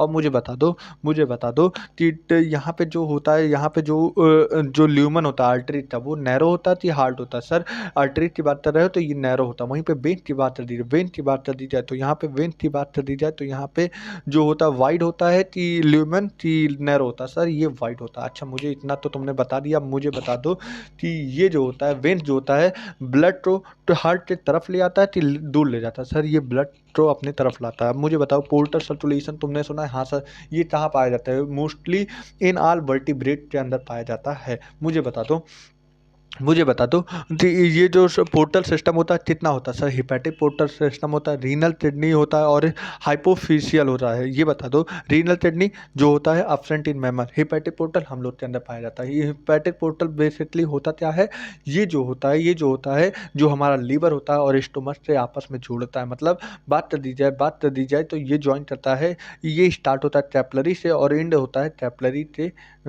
मतलब इसके बीच में हमारा क्या नाम है जो होता है, जो हमारा होता है लीवर और स्टोमक से जोड़ता है। इसी पोर्टल को बोलते हैं हिपैटिक पोर्टल सिस्टम और इसी के अंदर कंप्लीट डाइजेशन होता है। हाँ भाई हाँ, अब मुझे बता दो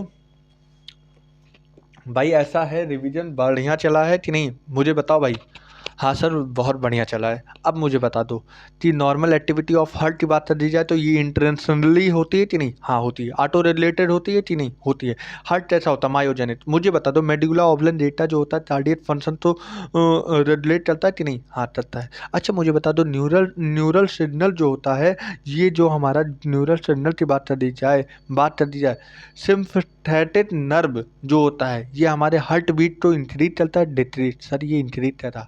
सिम्फा जो होता है वो इंक्रीज करता है, वहीं पैरासिम्पथेटिक की बात कर दी जाए तो यहाँ पे हमारा हार्ट बीट कम कर देता है। ओ भाई बहुत सही तुमने बात बताया। मुझे बता दो, मुझे ये सारी चीज़ तुमने बता तो दिया, अब मुझे बता दो कुछ हमारे एडर्नल मेडुलरी हार्मोन्स होते हैं ये भी टारगेट आउटपुट को इंक्रीज करते हैं। हाइपरटेंशन क्या होता है, हाइपरटेंशन जब हम बार बार चेक करवाने पे ब्लड प्रेशर 140/90 से ज़्यादा आने लगता है, 140/90 से बार बार चेक करवाने पे ज़्यादा आने लगता है, तब ये क्या होता है हाइपरटेंशन। हाइपरटेंशन की वजह क्या हो सकता है, हमारे वाइटल ऑर्गन जैसे कि ब्रेन और किडनी पे इफेक्ट हो सकता है। मुझे बताओ कोरोनरी आर्टरी डिसीज क्या होता है, सर ये जो होता है इसी तो बोलते हैं एथेरोस्क्लेरोसिस, जो कि ये जो होता है यहाँ पे डिपॉजिट होता है calcium fat cholesterol fibrous tissue जो होता है यहाँ पे डिपॉजिट होता है। आर्टरी का ल्यूमन जो है वैसे भी आर्टरी का ल्यूमन नैरो होता है और नैरो हो जाता है, और नैरो हो जाने की वजह जो होता है ब्लड सही से पहुँच नहीं पाता, इसकी वजह से हमारा आर्टरियोस्क्लेरोसिस हो जाता है। मुझे बताओ एंजाइना का दूसरा नाम एंजाइना पेक्टोरिस, ये क्या होता है, एक्यूट चेस्ट पेन होता है किसकी वजह से, जो ऑक्सीजन तो न पहुँच पाने की वजह कहाँ पे हार्ट मसल में, इसकी वजह से मोस्टली किसमें देखा है मिडिल एज में, और वो भी काफ़ी बात कर दिया मेन और वुमेन में दोनों एज में देखा गया है। ठीक है मुझे बताओ हार्ट फेलियर क्या होता है। ये स्टेट ऑफ हार्ट ऐसा होता है मतलब जिस स्टेट में हमारा हार्ट होता है उसी स्टेट में रह जाता है, क्योंकि भैया जितना हमारी बॉडी तो ब्लड की ज़रूरत होती है उतनी नहीं मिल पाती, जिसकी वजह से हमारा हार्ट उसी स्टेट में रुक जाता है, फेल हो जाता है। ठीक है वहीं पे बात कर दी जाए, इसीलिए इसे हम बोलते हैं कंजेस्टिव हार्ट फेलियर। मुझे बता दो कार्डियक अरेस्ट क्या होता है। यहाँ पे कार्डियक अरेस्ट जो होता है कि कार्डियक जो हार्ट बीट होता है वो स्टॉप कर जाता है। हार्ट अटैक क्या होता है, हार्ट मसल जो होता है वो डैमेज कर जाता है। तो भैया हम लोग का दूसरा चैप्टर खत्म होता है। फिर मुझे बताओ दो स्टेटरी प्रोडक्ट एंड देयर एलिमिनेशन वाले चैप्टर में पहुँच जा रहे। भाई तैयार होना, तुम लोग का जोश ठंडा नहीं होना चाहिए। बताओ मान चलो हम लोग का रिवीजन बढ़िया चला है भाई, बताओ कि नहीं ह्यूमन फिजियोलॉजी का रिवीजन एनसीईआरटी के लाइन से ही चला है भाई, बाहर एनसीईआरटी तो लाइन से बाहर गए नहीं अभी तक। अरे भाई बोलो ना। हाँ सर ये बात तो आपने सही बोला। तो भैया जो लास्ट तक लड़ा रहा वही जिंदगी में खड़ा रहा, तो जानते हो ना, जो लड़ा रहा वही खड़ा रहा, समझे। तो लास्ट तक बने रहना एकदम पूरी, हम लोग अच्छे से रिवीजन दे। तो हम लोग कितना बढ़िया अभी इस समय बायोलॉजी का रिवीजन चला है अपने लोग का, बताओ। अब जल्दी ही जो एनटीए नया सिलेबस डाला उसका भी हम लोग रिवीजन कर लेंगे। भाई तैयार हो ना, ऐसा नहीं है। अब रुक जाओ, धीमे धीमे अभी हम आप लोगों के लिए अलग सरप्राइज लेने वाले हैं। वो करीब करीब बहुत अच्छे से सरप्राइज, काफ़ी लंबा हो सकता है, मुझे लगता है तुम लोग के लिए ले आने वाला हूँ क्लास 11 की फुल रिवीजन मैराथन। जल्द ही अब मिलेगा, जल्दी आपके पास पहुँच जाएगा। तो तैयार रहना ना, तैयार रहना, बढ़िया से हम लोग रिवीजन करेंगे। ठीक है, ठीक है भैया। अब मुझे बता दो, मुझे अब बता दो कि अमोनियो टेलिट ऑर्गेनिज में कौन कौन आता है? बोनीफिश आता है, एक्वेटिक एम्फीबिया आता है और एक्वेटिक इंसेक्ट आता है। कौन कौन आता है? बोनीफिश, एक्वेटिक एम्फीबिया और एक्वेटिक इंसेक्ट। मुझे बताओ यूरियो टेलिट ऑर्गेनिज में कौन आता है? मैरीन फिश और मैमल, मैरीन फिश और मैमल। मुझे बताओ यूरियो टेलिट ऑर्गेनिज में कौन कौन आता है? रेप्टाइल आते हैं, बर्ड आता है, इंसेक्ट आता है, लैंड स्नेल आता है। कौन आता है? रेप्टाइल आता है, बर्ड आता है, इंसेक्ट आता है, लैंड स्नेल आता है। ये सारे कौन होते हैं? हमारे अलग अलग एडिशन में अलग अलग लॉट में आते हैं। जैसे कि मोनोटेलिक में bony fish, aquatic amphibia, aquatic insect. Ureotelic में हम लोग जाते हैं जैसे कि मैरीन फिशर और कुछ हमारे मैमल्स हो जाते हैं। कुछ नहीं, बहुत सारे मैमल्स, मतलब पूरे मैमल्स ही होते हैं। यूरियोटेलिक में reptile, bird, insect, land snail हो जाए। मुझे बता दो ह्यूमन रेस्पिरेटरी सिस्टम का क्या पाथवे होता है? सबसे पहले मुझे सॉरी, रेस्पिरेटरी नहीं बोला हूँ, मुझे बता दो सबसे पहले किस में देखा जाए, किस फाइलम में सबसे पहले स्टेटरी सिस्टम देखा जाए? मुझे बताओ अब भाई, स्टेटरी सिस्टम सबसे पहले किस फाइलम में देखा गया? मुझे बताओ, बताते रहो भाई। हाँ भाई, हाँ भाई, अब चलो, मुझे अब इतना सारी चीज़ बता दिया। अब मुझे बताओ सिर्फ फाइलम में सबसे पहले देखा जाए सर, ये प्लेटी हेलमिन्थेस में, प्लेटी हेलमिन्थेस में क्या पाया जाए सर? फ्लेम सेल, सोलिनोसाइट या प्रोटोनेफ्रेट, या तीनों एक ही में पाया जाए? अच्छा मुझे बता दो, जो बता रहे हो प्रोटोनेफ्रेट या फ्लेम सेल जो होता है प्लेटी हेलमिन्थेस में पाया जाए, कुछ हमारे ऐसे भी हैं जो एनेलिडा हो जाए और एनेलिडा और सिफेलोटोडेट एम्फिओसिस होते हैं, इसमें भी क्या पाया जाता है सर? इसमें भी प्रोटोनेफ्रेटिया पाया जाता है। हाँ, ये बता दो, ये सारी चीज़ प्राइमरी क्या इफेक्ट करता है सर? आयनिक और फ्लूइड वॉल्यूम तो मेंटेन करता है, जिसे हम बोलते हैं ऑस्मो रेगुलेशन, और आयनिक बैलेंस तो मेंटेन करता है। मुझे बता दो भैया, एनेलिडा एस्थी हेलमिन्थेस में क्या आता है? रेनिड सेल। एनेलिडा में क्या आता है? नेफ्रीडिया। अच्छा, ये सारी चीज़ तो मुझे बता दिए। एनेलिडा में क्या आता है? नेफ्रीडिया। मुझे सब बहुत अच्छे से तुम बता रहे हो। मुझे बता दो आर्थ्रोपोडा में क्या आता है? तरस्टेशियन के लिए ग्रीन ग्लैंड, क्या होता है? एंटीनेरेज ग्लैंड, और इंसेक्ट में मालफिजियन ट्यूब्यूल, और वहीं पे बात कर दी जाए एरेक्टिनाइड में टॉर्सल ग्लैंड आ जाता है। ठीक है, ये सारी चीज़ तुम्हें मालूम हो रहा। अच्छा मुझे बता दो मोलस्का में क्या होता है? जैसे कि अब बात ही कर रहे हैं तो सब में बात करते हैं। बताओ मोलस्का में क्या आ जाता है? ऑर्गन ऑफ बोजेंस या कीबर्स ऑर्गन बोलते हैं। इटाइनोडर्मेटा में एक्साइटी ऑर्गन एब्सेंट होता है। हेमिटोडेटा में परबोसिस ग्लैंड आ जाता है। ठीक है, ठीक है, ठीक है। अब मुझे बता दो, ये सारी चीज़ तो तुमने बता दिया, हाँ सर बता दिया। अब मुझे छोटा छोटा चीज़ बता दो, ह्यूमन स्टेटरी सिस्टम में जो क्या नाम है, क्या क्या पेयर में होता है सर? किडनी पेयर में होते हैं, यूरेटर पेयर में होता है, और क्या क्या सिंगल होता है? यूरिनरी ब्लड और यूरेटर। किडनी का जो होता है ये कैसा होता है सर? Reddish brown. क्या शेप होता है? बीन बीन शेप होता है। कहाँ पे सिचुएटेड होता है सर? लास्ट थोरेसिस और थर्ड लंबर वर्टिब्रे। कहाँ पे बात कर दी जाए, ये किससे क्लोज होता है sir? Dorsal inner wall of abdominal cavity. और इसी तो क्या बोलते हैं भाई, इसी तो हम क्या बोलते हैं भाई, बहुत इंपॉर्टेंट वर्ड जो कि बहुत लोग समझ नहीं पाते हैं इस वर्ड को। बताओ भाई, क्या वर्ड होता है? क्या बोलते हैं भैया? रेट्रोपेरिटोनियल। अरे याद आया कि नहीं भैया? किडनी जो होती है हमारी रेट्रोपेरिटोनियल होता है, मतलब मेरे कहने का मतलब किडनी जो होता है आउटसाइड ऑफ सिलोमिक कैविटी से लोकेटेड होता है, सिलोमिक कैविटी से आउटसाइड की तरफ लोकेटेड होता है, मतलब डॉर्सल साइड ऑफ कैविटी पे लोकेटेड होता है। इसी तो हम बोलते हैं रेट्रोपेरिटोनियल। भाई समझ में आया कि नहीं? ऐसा तो नहीं है नहीं समझ में आया? समझ में आया होगा। अब मुझे बता दो, ये सारी चीज़ तुमने मुझे बता दी है, मुझे बता दो थीटा जो लेंथ में कितना होता है, बात कर दी जाए लेंथ में कितना होता है, 10 से 12 सेंटीमीटर लेंथ में होता है, विड्थ में 5 से 7 सेंटीमीटर, थिकनेस में 2 से 3 सेंटीमीटर, और बात कर दी जाए वेट में 120 से 170 ग्राम वेट होता है। बताओ inner concave surface of kidney तो क्या बोलते हैं, किडनी लाइट नॉच तो क्या बोलते हैं, हाइलम। हाइलम में क्या क्या इंटर करता है, यूरेटर, ब्लड वेसल और नर्व इंटर करते हैं। मुझे बता दो हाइलम के inner of the hilum, hilum के इनर शेप में वेट ब्रॉड ब्रॉड फनल शेप का स्पेस होता है, उसे हम क्या बोलते हैं, रीनल पेल्विस। रीनल पेल्विस से क्या प्रोजेक्ट होते हैं, थैलास्सेट।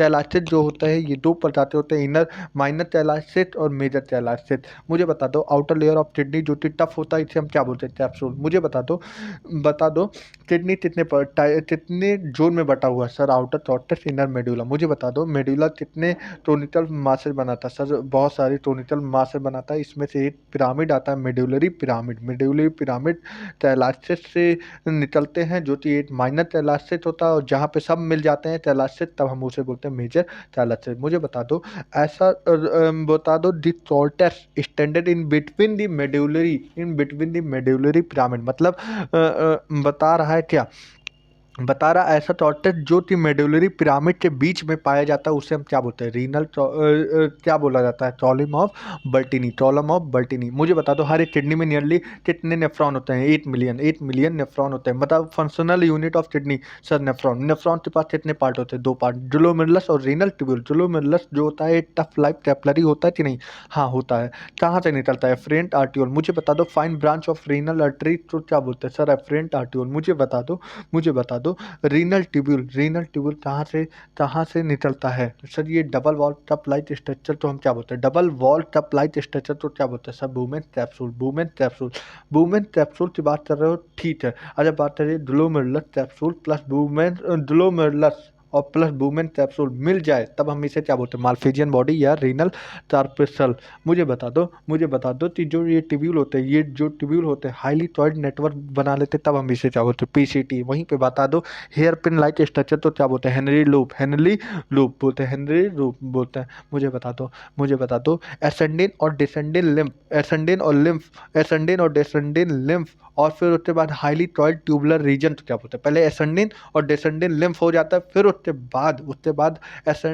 बाद एक अदर हाईली टॉयड ट्यूबुलर रीजन आता है, उसे हम क्या बोलते हैं, DCT, distal convoluted tubule. DCT जो होता है ये एक स्टेट ट्यूब में जाके मिलता है, उसे हम क्या बोलते हैं, टलेटिन डक्ट। मुझे बता दो टलेटिन डक्ट की बात कर रहे हो, मुझे बता दो, हाँ मुझे बता दो अब ये टलेटिन डक्ट कहाँ पे ओपन होता है, रीनल पेल्विस से रीनल पिरामिड, रीनल पिरामिड से थैलासिस से यूरेटर, से यूरिनरी ब्लैडर से यूरेथ्रा से यूरिन बाहर निकल जाती है।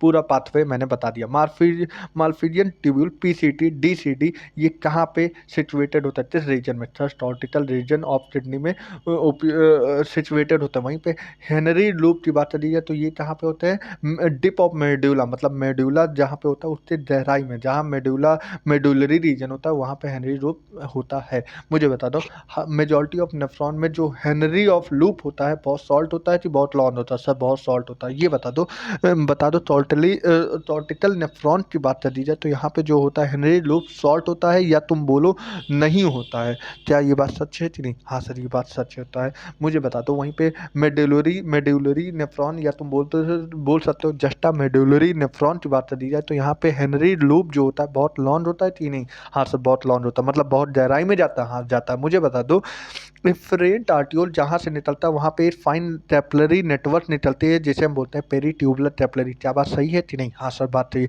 यू शेप्ड स्ट्रक्चर तो क्या बोलते हैं, वासारेट्टा है। वासारेट्टा जो होता है ये कॉर्टिकल नेफ्रॉन में क्या एब्सेंट होता है कि नहीं, जब हेनरी लूप एब्सेंट होता है तो वासारेट्टा भी एब्सेंट होता है। मुझे बता दो ये सारी चीज़ तो तुमने बता दिया। अब मुझे बता दो यूरिन फॉर्मेशन में कितने स्टेप होते हैं, सर ग्लोमेरुलर फिल्ट्रेशन, रीअब्जॉर्प्शन, और तीसरा हमारा क्या होता है, सिचुएशन, तीसरा हमारा क्या होता है सिचुएशन। ठीक है। तीसरा हमारा क्या होता है, सेचुरेशन। अरे भाई तैयार हो कि नहीं? हाँ सर हम तैयार हैं। मुझे बता दो अल्ट्रा फिल्ट्रेशन की बात कर दी जाए तो टारगेट आउटपुट अभी तुमने बढ़ा है 5000 से 6000 ml या 5 से 6 लीटर टारगेट आउटपुट चलता है, वेंटिकल पंप चलता है कि नहीं? हाँ सर चलता है। मुझे बता दो उसमें से कितना टारगेट आउटपुट कितना हमारे किडनी के अंदर जाता है? 1/5 मतलब 20% ब्लड वॉल्यूम जो किडनी में जाता है। ठीक है।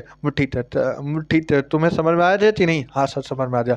अब मुझे बता दो सबसे पहले मुझे बता दो फिल्ट्रेशन मेम्ब्रेन की बात कर दी जाए तो ग्लोमेरुलस जो होता है टफ ऑफ कैपिलरी होता है कि नहीं? हाँ। किससे बना होता है? एंडोथीलिया मतलब एंडोथीलियम फ्लैट सेल होता है बेसिकली। ठीक है। अब इसके अंदर एंडोथीलियम के अंदर एक स्मॉल पोर होते हैं कि नहीं? हाँ होते हैं। उसे हम क्या बोलते हैं? पोडोसाइट में आउटर पोडोसाइट क्या बोलते हैं? पैराइटल और इनर विसरल, तुम्हें पहले ही मालूम हो गया होगा। और यहीं पे क्या नाम है, जहाँ पे ग्लोमेरुलस और वुमेन कैप्सूल होते हैं यहीं पे क्या होता है? फिल्ट्रेशन के लिए क्या जरूरत होती है?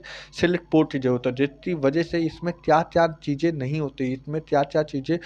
होती, इसमें जो होते हैं प्रोटीन नहीं होते हैं, यहाँ पे प्रोटीन नहीं होते हैं और बाकी प्रोटीन माइनस प्लाज्मा जितने भी होते हैं सारे हमारे फिल्ट्रेट होते हैं। तो अब ये बता दो, ये सारी चीज़ तो तुमने बता दिया। ग्लोमेरुलर हाइड्रोस्टैटिक प्रेशर कितने होते हैं? 60 mmHg। वहीं पे ब्लड कोलाइडल ऑस्मोटिक प्रेशर कितने होते हैं? 30 mmHg होते हैं। ठीक है। देखो भैया मेरा थोड़ी एनसीईआरटी से बाहर जाना इसलिए ज़रूरी होता है क्योंकि यार तुम्हें सब कुछ आ जाए इस वीडियो में ना। ठीक है। अब मुझे बता दो नेट फिल्ट्रेशन प्रेशर कितना होते हैं? 10 mmHg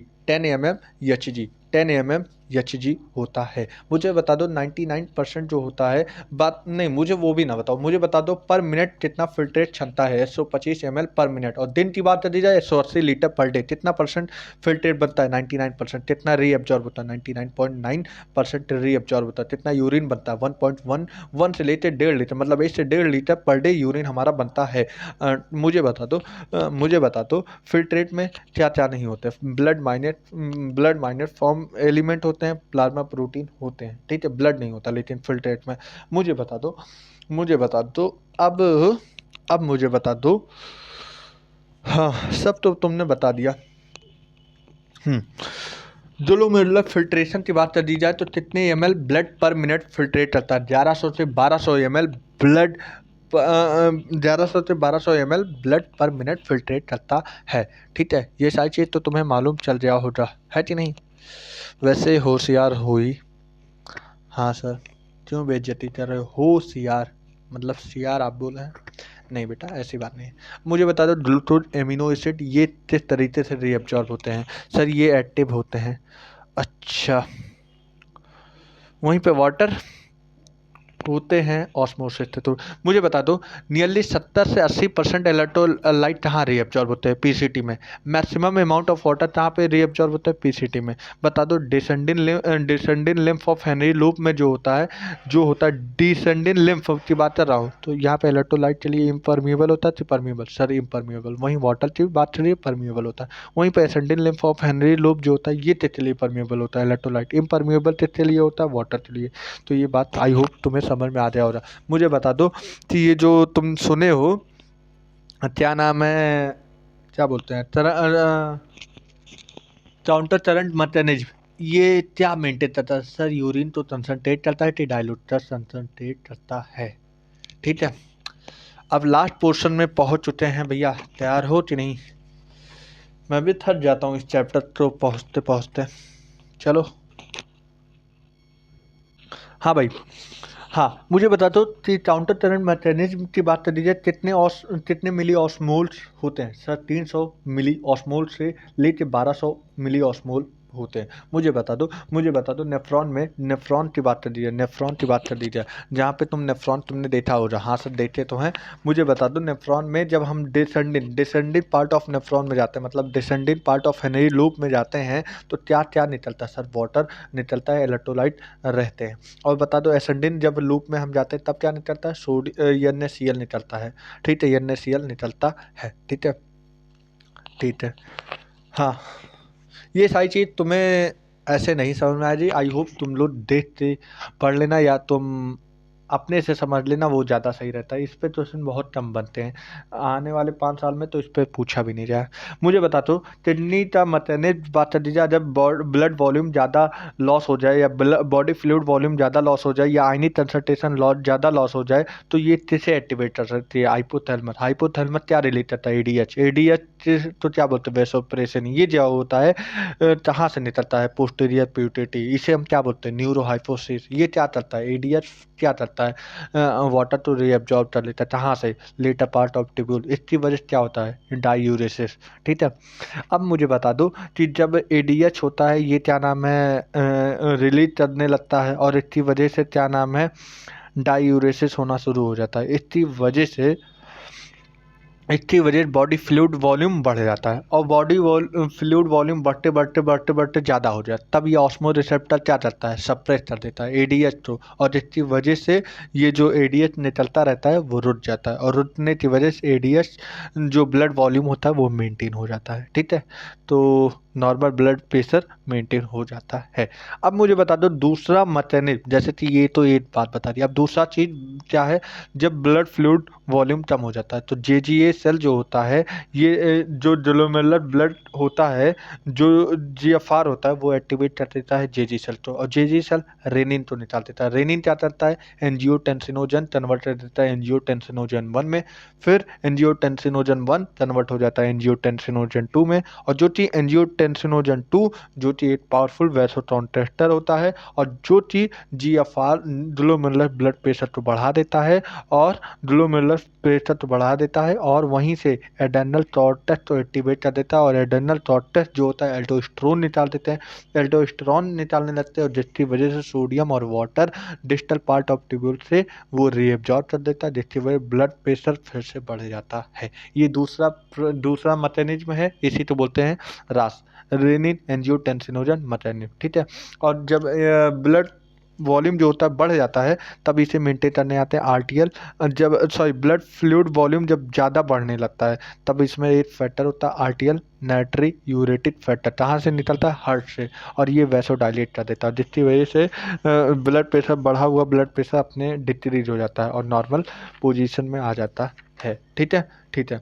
मिचुरेशन क्या होता है? मिचुरेशन क्या होता है कि जब हाइपोथैलेमस पे मतलब सीएनएस के पास एक रिसेप्टर जाता है, मतलब जो जब हमारा यूरिनरी ब्लैडर भर जाता है तो सीएनएस पे एक मैसेज जाता है, और सीएनएस मोटर न्यूरॉन के थ्रू जाते हैं और स्मूथ मसल तो कॉन्ट्रैक्ट कर देते हैं, ब्लैडर के स्मूथ मसल तो कॉन्ट्रैक्ट कर देते हैं और स्पिंटर तो रिलैक्स कर देते हैं, जिसकी वजह से हमारा यूरिन बाहर निकल जाता है। इसी प्रोसेस को बोलते हैं मैच्योरेशन, और ये एक बल्कि न्यूरल मैकेनिज्म होता है, इसे मैच्योरेशन रिफ्लेक्स बोलते हैं। ठीक है, ये सारी चीज़ मालूम ही हो जाए।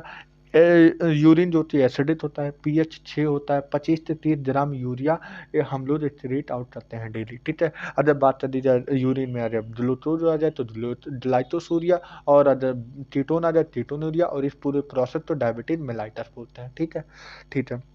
यूरेमिया क्या होता है? जब हमारे ब्लड में यूरिया आ जाता है तभी यूरेमिया बोलते हैं। ठीक है, ये सारी चीज़ तुम्हें समझ में आ रही थी नहीं? मुझे बता दो रीनल कैल्कुलाई जो कि स्टोन होता है या इनसॉल्युबल मास, जैसे जैसे ऑक्जेलेट हो जाए, क्रिस्टल आ जाए, ये सारे हमारे किडनी में आ जाए तब हम इसे बोलते हैं रीनल कैल्कुलाई। ग्लोमेरुलर नेफ्राइटिस क्या बोलते हैं? इन्फ्लामेशन ऑफ ग्लोमेरुलाई, मतलब किडनी के ग्लोमेरुलस में जब इन्फ्लामेशन होने लगता है तब हम इसे बोलते हैं ग्लोमेरुलाई नेफ्राइटिस। तो ये सारी बातें आप तो समझ में आ गई। इसके साथ हमारा ये चैप्टर होता है खत्म। लोकोमोशन एंड मूवमेंट स्टार्ट होता है। भाई तैयार हो कि नहीं? हाँ सर तैयार हैं। अब मुझे बताओ लोकोमोशन और मूवमेंट की बात कर लीजिए, सबसे बड़ा क्वेश्चन बनने वाला ये होता है। इसमें क्वेश्चन ही सबसे बड़ा यही बनता है कि बात कर दी जाए, 1 मिनट रुक जाओ, 1 सेकेंड मुझे समय देना, 1 मिनट का। हाँ भैया, मुझे बताओ एमेबियोइड मूवमेंट किसके अंदर देखा जाए? बताओ भाई, अब जल्दी जल्दी शुरू हो जाओ। एमेबियोइड मूवमेंट किसके अंदर देखा जाए? मैक्रोफेजेस और ल्यूकोसाइट के अंदर देखा गया है। ठीक है, मैक्रोफेजेस और हमारे मैक्रोफेजेज और ल्यूकोसाइट के अंदर कौन सा मूवमेंट देखा जाए, एमेबियोइड। सीलियरी मूवमेंट किसके अंदर देखा जाए, ट्रैकिया और फीमेल रिप्रोडक्टिव ट्रैक के अंदर देखा गया है। वहीं पर फ्लैजिलर मूवमेंट किसके अंदर देखा गया है, सर स्विमिंग ऑफ स्पर्मेटोजोआ। और इतना ही नहीं तुम्हें मालूम हो जाती सबसे पहले किंगडम, सबसे पहले फाइलम में, एनिमल किंगडम से सबसे पहले फाइलम में पोरीफेरा के अंदर तुमने देखा होगा कि क्या नाम है वहाँ पे, ऑस्टिया ऑस्ट्रुलम होगा, तो वहाँ पे भी फ्लैजिलर था, फ्लैजिला था, ठीक है। और मस्कुलर में कौन सा था, मस्कुलर मूवमेंट में जैसे कि movement of lymph, jaw and tongue. मुझे बता दो जितने भी हमारे मसल्स हैं सारे वॉलंटरी होते हैं कि इनवॉलंटरी। सर ये जो होते हैं ऑल मसल्स जो होते हैं वॉलंटरी मूवमेंट करते हैं, ठीक है। अच्छा मुझे वो नहीं जानना था, मुझे ये बताना था, तुम लोग तो कन्फ्यूजन में बहुत ज़्यादा देखा हूँ ये क्वेश्चन कि ऑल लोकोमोशन आर मूवमेंट, क्या ये सही है कि ऑल लोकोमोशन आर मूवमेंट, ये सही बताओ। Sir all locomotion are movement ये सही है। और मैं कैसे याद करता था मालूम है, तुम लोग तो बता देता हूँ आज। मेरा एक दोस्त है, अब उसका नाम है तो चलते आलम, ALAM। तो ऑल, ए से ऑल, यल से लोकोमोशन, ए से आर, यम से मतलब movement, all locomotion are movement. तो मुझे आलम से याद है, ठीक है। आई होप तुम लोग तो भी इसी तरीके से याद हो जाए, ठीक है। हाँ सर याद तो हो ही जाएगा। अब मुझे बता दो अबाउट, मुझे बता दो कितने परसेंट हमारे बॉडी वेट के हिसाब से कितने परसेंट हमारे मसल्स पाए जाते हैं। सर 40 से 50% जो होते हैं हमारे बॉडी वेट के हिसाब में, 40 से 50% मसल्स ही होते हैं। अच्छा बता दो मसल के अंदर कौन कौन सी प्रॉपर्टी होती है, एक्साइटेबिलिटी, कॉन्ट्रैक्टिबिलिटी, एक्सटेंसिबिलिटी और इलास्टिसिटी प्रॉपर्टी होती है, ठीक है। अब मुझे बता दो स्केलेटल मसल कितने परसेंट होते हैं। सर स्केलेटल मसल की बात कर दी जाए तो ये बेसिकली, ये तो थोड़ी एक मसल्स होता है, तो स्केलेटल मसल की प्रॉपर्टी क्या होती है, ये स्ट्राइटेड होते हैं, स्ट्राइटेड मसल्स होते हैं, वॉलंटरी मसल्स होते हैं इनके अंदर। तो ये वॉलंटरी कंट्रोल होता है, स्ट्राइटेड होते हैं, स्ट्राइटेप्ड होते हैं, बहुत सारी प्रॉपर्टी होती है, बहुत सारी प्रॉपर्टी। लेकिन अकॉर्डिंग टू NCERT अभी तुम इतना पढ़ो, क्योंकि जब मैं क्या नाम है उधर एनिमल टिश्यू पढ़ाऊंगा ना तब उसमें ये सारी चीज़ कवर कर दूंगा, ठीक है। ठीक है भैया। अब बताओ अब बताओ ये सारी चीज़ तो तुमने समझ में आ गया, इसीलिए इसे वॉलंटरी मसल्स भी बोला गया है, ठीक है। विसरल मसल जो होते हैं ये कैसे होते हैं। Sir inner wall of hollow visceral organ में पाए जाते हैं, जैसे कि एलिमेंट्री कैनाल, रिप्रोडक्टिव ट्रैक्ट। ये स्मूथ मसल्स होते हैं, नॉन स्ट्राइटेड होते हैं, इसीलिए इनवॉलंटरी मसल्स बोले जाते हैं। कार्डियक मसल, ये मसल्स ऑफ हार्ट में प्रेजेंट होते हैं। जैसे कि कार्डियक मसल की बात कर दी जाए तो इनके अंदर ब्रांच पैटर्न देखने को मिलता है, ये स्ट्राइटेड होते हैं और इनवॉलंटरी इन नेचर होते हैं। तो ये तीनों हम बता दिए मसल्स के बारे में। भाई मालूम है ना मसल जानते हो ना, डोला डोला सोला। अब मुझे बता दो कि हर एक स्केलेटल मसल किससे बना होता है। सर ये मसल बंडल या फैसेटल से बना होता है, ठीक है। बताओ भाई, बताओ। अब स्पीड में होने जा रहा है। स्केलेटल मसल बात कर दी जाए किससे बनी होती है। सर ये बनी होती है मसल बंडल या फैसेटल। अब बताओ दो फैसेटल किससे हेड होता है, हेड किससे होता है। सर कॉमन कोलेजनस टिश्यू से हेड होता है, तो इस टिश्यू का नाम क्या है, फैसिया। अब बता दो ईच हर एक मसल बंडल, मतलब ईच मसल बंडल कितने क्या कंटेन करते हैं। सर मसल फाइबर कंटेन करते हैं। हर एक मसल फाइबर किससे लाइंड होता है। सर प्लाज्मा मेम्ब्रेन तो हम क्या बोलते हैं, साल्टोलेमा यहाँ पे। अच्छा साल्टोलेमा किससे इंक्लूड होता है। सर साल्टोप्लाज्म से। अब बता दो मसल फाइबर कैसे होते हैं, सिंसीटियम या मल्टी न्यूक्लिएटेड होते हैं। साल्टोप्लाज्म क्या कंटेन करता है। सर मिनी न्यूक्लियाई कंटेन करता है। एंडोप्लाज्मिक रेटिकुलम तो और क्या बोलते हैं, साल्टोप्लाज्मिक रेटिकुलम की बात कर दी जाए तो ये मसल फाइबर के स्टोर हाउस ऑफ क्या होते हैं, मतलब साल्टोप्लाज्मिक रेटिकुलम ऑफ मसल फाइबर क्या स्टोर करता है, क्या स्टोर हाउस होता है, कैल्शियम आयन का। अब मुझे बता दो मसल फाइबर का कैरेक्टरिस्टिक प्रॉपर्टी क्या होता है, present of large number of parallel filament. बेटा NCERT की लाइन है, ठीक है। अब बता दो हर एक मायोफिब्रिल जो होता है कैसा बैंड लेता है सर, अल्टरनेट और डार्क बैंड होते हैं। मुझे बता दो मायोफिब्रिल तो मायोस्ट्राइटेड अपीयरेंस ऑफ मायोफिब्रिल क्यों होता है? Due to disturbance of two important protein. कौन कौन से? एक्टिन और मायोसिन। एक्टिन और मायोसिन। भाई साहब एनसीईआरटी की लाइन लाइन से मैं पूछ रहा हूँ और बाहर नहीं पूछा हूँ। लाइट बैंड जो कंटेंट क्या करता है? एक्टिन, इसे हम क्या बोलते हैं? I band. डार्क बैंड क्या कंटेंट करता है? मायोसिन, इसे क्या बोलते हैं? A band. अच्छा ये बता दो दोनों प्रोटीन कैसे अरेंज होते हैं? रॉड लाइक स्ट्रक्चर और parallelly each other. Actin filament कैसे होते हैं? Thinner. Myosin filament thicker. I band जो कि सेंटर में होता है कि नहीं? हाँ होता है। मुझे बता दो सेंटर में आई बैंड जो होता है ये कैसे बना होता है? Elastin fibre. मुझे बता दो इलास्टिन फाइबर तो क्या बोलते हैं? Z line. अब मुझे बता दो thick filament of A band किससे हेड होता है? यम लाइन से। यम लाइन तो क्या बोलते हैं? Middle line. ए और आई बैंड कैसे अरेंज होते हैं? Alternate sir, alternate through out of length of myofibril से। मुझे बता दो दो पोर्शन मायोफिब्रिल से, दो पोर्शन जो कि दो सक्सेसिव के बीच में पाए जाते हैं सर, जेड लाइन बोलते हैं। Functional unit of contraction sarcomere. अच्छा रेस्टिंग स्टेज में जो होता है, जो थिक फिलामेंट होता है वो क्या छोड़ देता है सर? सेंट्रल पार्ट तो छोड़ देता है थिक फिलामेंट। मुझे बता दो central part of thick filament जो होता है ये क्या ओवरलैप होता है? नहीं सर, नो ओवरलैप। किससे नहीं ओवरलैप होता है? थिन फिलामेंट टॉन बोला जाता है, इसे हम क्या बोलते हैं? यच जोन। मतलब तुम मिलाते central part of thick filament किससे नहीं ओवरलैप होता है? यच जोन से। ठीक है। अब मुझे बता दो कि हर एक एक्टिन फिलामेंट किससे बना होता है? Two filament wound light structure. कैसे? हेलिकली। मुझे बता दो हर एक फिलामेंटस एक्टिन किससे बना होता है? Polymer of monomeric globular actin से बना होता है। अच्छा बता दो दो फिलामेंट के पास दूसरी प्रोटीन कौन सी होती है? ट्रोपोमायोसिन। अच्छा एक कॉम्प्लेक्स प्रोटीन का नाम क्या है? ट्रोपोनिन। कहाँ पे डिस्ट्रीब्यूटेड होता है? Regular interval. कहाँ पे? ट्रोपोमायोसिन के ऊपर। बता दो रेस्टिंग स्टेट में सब यूनिट ऑफ ट्रोपोनिन किससे मार्क करता है? Sir active binding site. Active binding site for myosin क्या होता है? एक्टिन किस पे होता है? एक्टिन फिलामेंट में। अच्छा हर एक मायोसिन फिलामेंट किससे पॉलीमराइज होता है? सर प्रोटीन से। हर एक मोनोमेरिक प्रोटीन तो क्या बोलते हैं? मेरोमायोसिन। हर एक मेरोमायोसिन कितने कंपोनेंट से बना होता है? सर तीन। Globular head with short arm और टेल से। हैवी मेरोमायोसिन के अंदर कौन कौन आता है? Globular head with short arm और टेल आता है। वहीं पे लाइट मेरोमायोसिन के बाद जितने भी बचे सारे लाइट मेरोमायोसिन। मतलब हैवी मेरोमायोसिन के अंदर हेड आ जाता है, शॉर्ट आर्म, और वहीं पे लाइट मेरोमायोसिन के अंदर टेल आ जाता है। ठीक है। अच्छा मुझे बता दो भैया protect outward at regular distance and angle from each other surface of a polymerise myosin filament को हम क्या बोलते हैं? Cross arm. ठीक है। अच्छा बता दो ग्लोबुलर हेड पे क्या होता है? ATPase enzyme. बता दो एटीपीएज एंजाइम जो होता है ये किससे बाइंड करता है? एटीपी। एटीपी बाइंड करने का साइट क्या होता है? एक्टिन में। अच्छा मुझे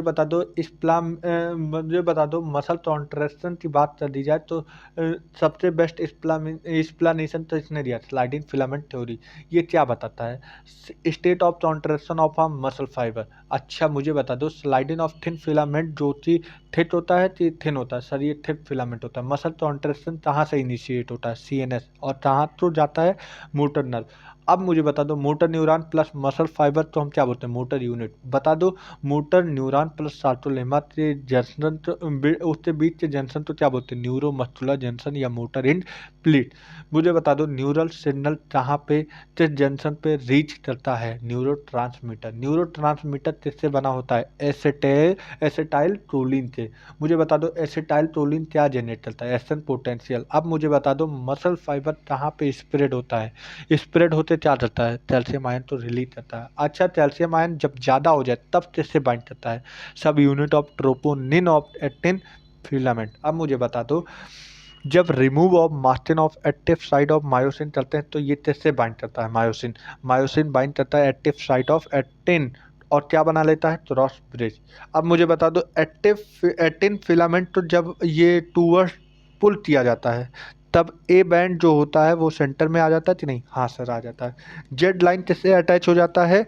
इनवर्ड हो जाता है। जेड लाइन जो होता है एक्टिन पुल कर लेता हूँ, जिसकी वजह जेड लाइन जो एक्चुअल होता है उससे थोड़ा अंदर खिंच जाता है, इनवर्ड खिंच जाता है, और इसकी वजह से साल्टोमियर में सॉल्टनिन आ जाता है और इसकी वजह कॉन्ट्रैक्शन होना शुरू हो जाता है। अच्छा ये बता दो, आई बैंड जो होता है ये रिड्यूज होता है कि नहीं? हाँ सर रिड्यूज होता है। ए बैंड ये अपनी लेंथ में मेंटेन किए रहता है, ए में कोई रिड्यूज नहीं होता। मायोसिन एटीपी बाइंडिंग और क्रॉस ब्रिज विल क्या होता है, फिर ब्रोटन हो जाता है, और एटीपी क्या होता है, हाइड्रोलाइज हो जाता है। कहाँ पे? मायोसिन हेड पे, और इसकी वजह क्रॉस ब्रिज जो फॉर्मेशन होता है वो टूट जाता है। रेड फाइबर वाइट फाइबर में डायमीटर सबसे लार्ज कितना होता है वाइट फाइबर का? मायोग्लोबिन किसके अंदर ज़्यादा होता है? रेड फाइबर के अंदर। माइटोकॉन्ड्रिया रेड फाइबर के अंदर। साइटोप्लाज्मिक रेटिकुलम रेड फाइबर के अंदर कम होता है। कॉन्ट्रैक्शन सबसे फास्ट किसमें होता है? वाइट फाइबर में। कौन जल्दी थकती है? White fibre. कौन हाई रेट होती है, मतलब जल्दी थकती ही नहीं? Red fibre. ठीक है। अच्छा बता दो, अगर बार बार हम एक्सरसाइज करें तो इससे क्या होता? लैक्टिक एसिड एक्यूमुलेट हो जाएगा। ठीक है, इससे काफ़ी फर्टिटनेस आ जाता है। मुझे बताओ बोन कितने होते हैं? 206। एचजीएल में कितने? 80। एपेंडिकुलर में 126। एचजीएल के अंदर कौन कौन आता है? स्केल आता है। स्केल में कितने बोन? 29। स्टेर्नम में और वर्टिब्रल कॉलम रिफ्स आता है एचजीएल के अंदर। एचजीएल के अंदर कौन आते हैं? Skull, sternum, vertebral column, ribs. Skull के अंदर 29 बोन, स्टेर्नम के अंदर 1, वर्टिब्रल कॉलम के अंदर 26, रिफ्स के अंदर 12 पेयर। ठीक है, और स्केल के अंदर क्या क्या आता है? टेरेनियम। टेरेनियम में कितने बोन? 8। फेशियल आता है। फेशियल में कितने बोन? 14। फिर उसके बाद हायोइड आते हैं। फिर उसके बाद ईयर ऑस्टिकल। ईयर ऑस्टिकल में 6 बोन होते हैं। हायोइड में 8 आते हैं। फेशियल में 14 आता है। टेरेनियम में 8 बोन आता है। अब टेरेनियम के अंदर 8 बोन कौन कौन से होते हैं? फोरेंटल, पैराइटल, टेम्पोरल, स्पेनॉइड, ऑसिपिटल, एथमोइड, ये होते हैं टेरेनियम में। ठीक है, और ईयर ऑस्टिकल में 3 पेयर होते हैं, Malus, interest, step. Malus 8 pair में होता है, इंटरस 8 पेयर में होता है, स्टेप्स 1 पेयर में होता है। रिफ्स में 3 रिफ्स होते हैं, true ribs, false ribs, floated ribs. True ribs 7 pair होते हैं, फॉल्स रिफ्स 3 पेयर होते हैं, फ्लोटेड 2 पेयर होते हैं। वर्टिब्रल कॉलम में सर्वाइकल वर्टिब्रल कॉलम आता है, थोरेसिक वर्टिब्रल कॉलम आते हैं, लंबर, सेट्रम, टोटाइस। सर्वाइकल कितने होते हैं? 7। थोरेसिक कितने होते हैं? 12। लंबर कितने होते हैं? 5। सेट्रम कितने होते हैं? 1। टोटाइस कितने होते हैं? 1। अब मुझे बता दो, एपेंडिकुलर में 126 बोन होते हैं, उसमें से 2 लोग आते हैं, एक जेराइडलेस आता है, एक लिम्फ आता है। लिम्फ में 60 बोन होते हैं, जेराइडलेस में 6 बोन होते हैं। जेराइडलेस में 2 पार्ट होते हैं, पेक्टोरल, पेल्विक। पेक्टोरल में कितने होते हैं? 4। पेल्विक में कितने होते हैं? 2। पेक्टोरल के अंदर 2 होते हैं, स्कैपुला और क्लेविसल। स्कैपुला 2 होते हैं, क्लेविसल 2 होते हैं। पेक्टोरल में टोटल 4 आते हैं। और पेल्विक में कितने आते हैं? 2 होते हैं, इलियम, ईसियम और प्यूबिस। ठीक है, अब बताओ लिम्फ की बात कर दी है, फोर लिम्फ की बात कर दी जाए तो क्या क्या आता है? Humerus, ulna, radius, carpal, metacarpal, phalanges. Humerus कितने होते हैं? 1। अल्ना कितने होते हैं? 1। रेडियस कितने होते हैं? 1। कार्पल कितने होते हैं? 8। मेटाकार्पल कितने होते हैं? 5। फेलेंजेस कितने होते हैं? 14। हिंद लिम्फ की बात कर दी जाए, हिंद लिम्फ की बात कर दी जाए तो इसके अंदर कौन कौन आते हैं? हाँ, फीमर आते हैं, टिबिया आते हैं, फिब्युला आते हैं, पटेला आते हैं, टार्सल आते हैं, मेटाटार्सल आते हैं, फेलेंजेस आता है। फीमर कितने होते हैं? 8, 1। टिबिया कितने होते हैं? 1 होता है। फिब्युला कितने होते हैं? 1 होता है। पटेला कितने होते हैं? 1 होता है। टार्सल कितने होते हैं? 7 होते हैं। मेटाटार्सल कितने होते हैं? मेटाटार्सल कितने होते हैं यहाँ पे? 5 होते हैं। फेलेंजेस कितने होते हैं? 14 होते हैं। ठीक है, फेलेंजेस कितने होते हैं? 14 होते हैं। अब मुझे बता दो, सब तो तुमने बता दिया। अब कुछ जॉइंट की हम लोग जॉइंट की ही बात कर लिए मोस्टली। ठीक है, हम तो जॉइंट की बात कर लेते हैं, फिर उसके बाद हम लोग डिसीज पे आते हैं। फाइब्रस जॉइंट क्या करता है? ये मूवमेंट तो अलाउ नहीं करता, जैसे कि flat skull bone. Cartilaginous joint कहाँ होता है? एडजेसेंट वर्टिब्रल इन वर्टिब्रल कॉलम। साइनोवियल जॉइंट में क्या होता है? सर इसमें बाल एंड सॉकेट आता है, जो कि ह्यूमरस एंड पेक्टोरल में रहता है। फिर इसमें हिंज जॉइंट आता है, जो कि नी जॉइंट होता है। पाइवट जॉइंट होता है, ये अटलस और एक्सिस के बीच में होता है। ग्लाइडिंग जॉइंट कहाँ पे होता है? कार्पल के बीच में होता है। सैडल जॉइंट कहाँ पे होता है? कार्पल और मेटाकार्पल के बीच में होता है। ठीक है। अब मुझे बता दो तो डिसीज का नाम, माइस्थीनिया ग्रेविस जैसे डिसीज है, ऑटो इम्यून डिसऑर्डर होता है। क्या इफेक्ट करता है, न्यूरोमस्कुलर जंक्शन, इससे क्या होता है, पैरालिसिस आने का मोस्टली चांस होता है, और फटीग हो जाता है, वेट नहीं आता है। तो मिलाते हैं myasthenia gravis auto immune disorder होता है, ठीक है, ऑटो इम्यून डिसऑर्डर है। ऑटो इम्यून डिसऑर्डर मतलब अपने अपने चीज तो ही नहीं पहचान पाती है। मस्कुलर डिस्ट्रॉफी की बात कर दी जाए तो यहाँ पे स्केलेटल मसल का डीजेनरेट हो जाता है, मोस्टली ये जेनेटिक डिसऑर्डर होता है, ठीक है। अच्छा, टेटानिक क्या होता है, rapid spasm of low calcium ion, low की हाई लो कैल्शियम आयन। अब बता दो, मुझे बता दो आर्थराइटिस क्या होता है, आर्थराइटिस क्या होता है, इन्फ्लामेशन। और बात कर दी जाए तो आर्थराइटिस ऑफ जॉइंट तो क्या बोलते हैं, इन्फ्लामेशन ऑफ जॉइंट, ठीक है। अब मुझे बता दो, सब तो बता दिए, ये भी चैप्टर ख़त्म हो जाए, मेनली मेजॉरिटी पोर्शन मैंने ख़त्म कर दिया, ठीक है। अब आते हैं न्यूरल कंट्रोल एंड कोऑर्डिनेशन, तैयार हो कि नहीं, ये भी जल्दी ही हम लोग का ये ख़त्म होने वाला है।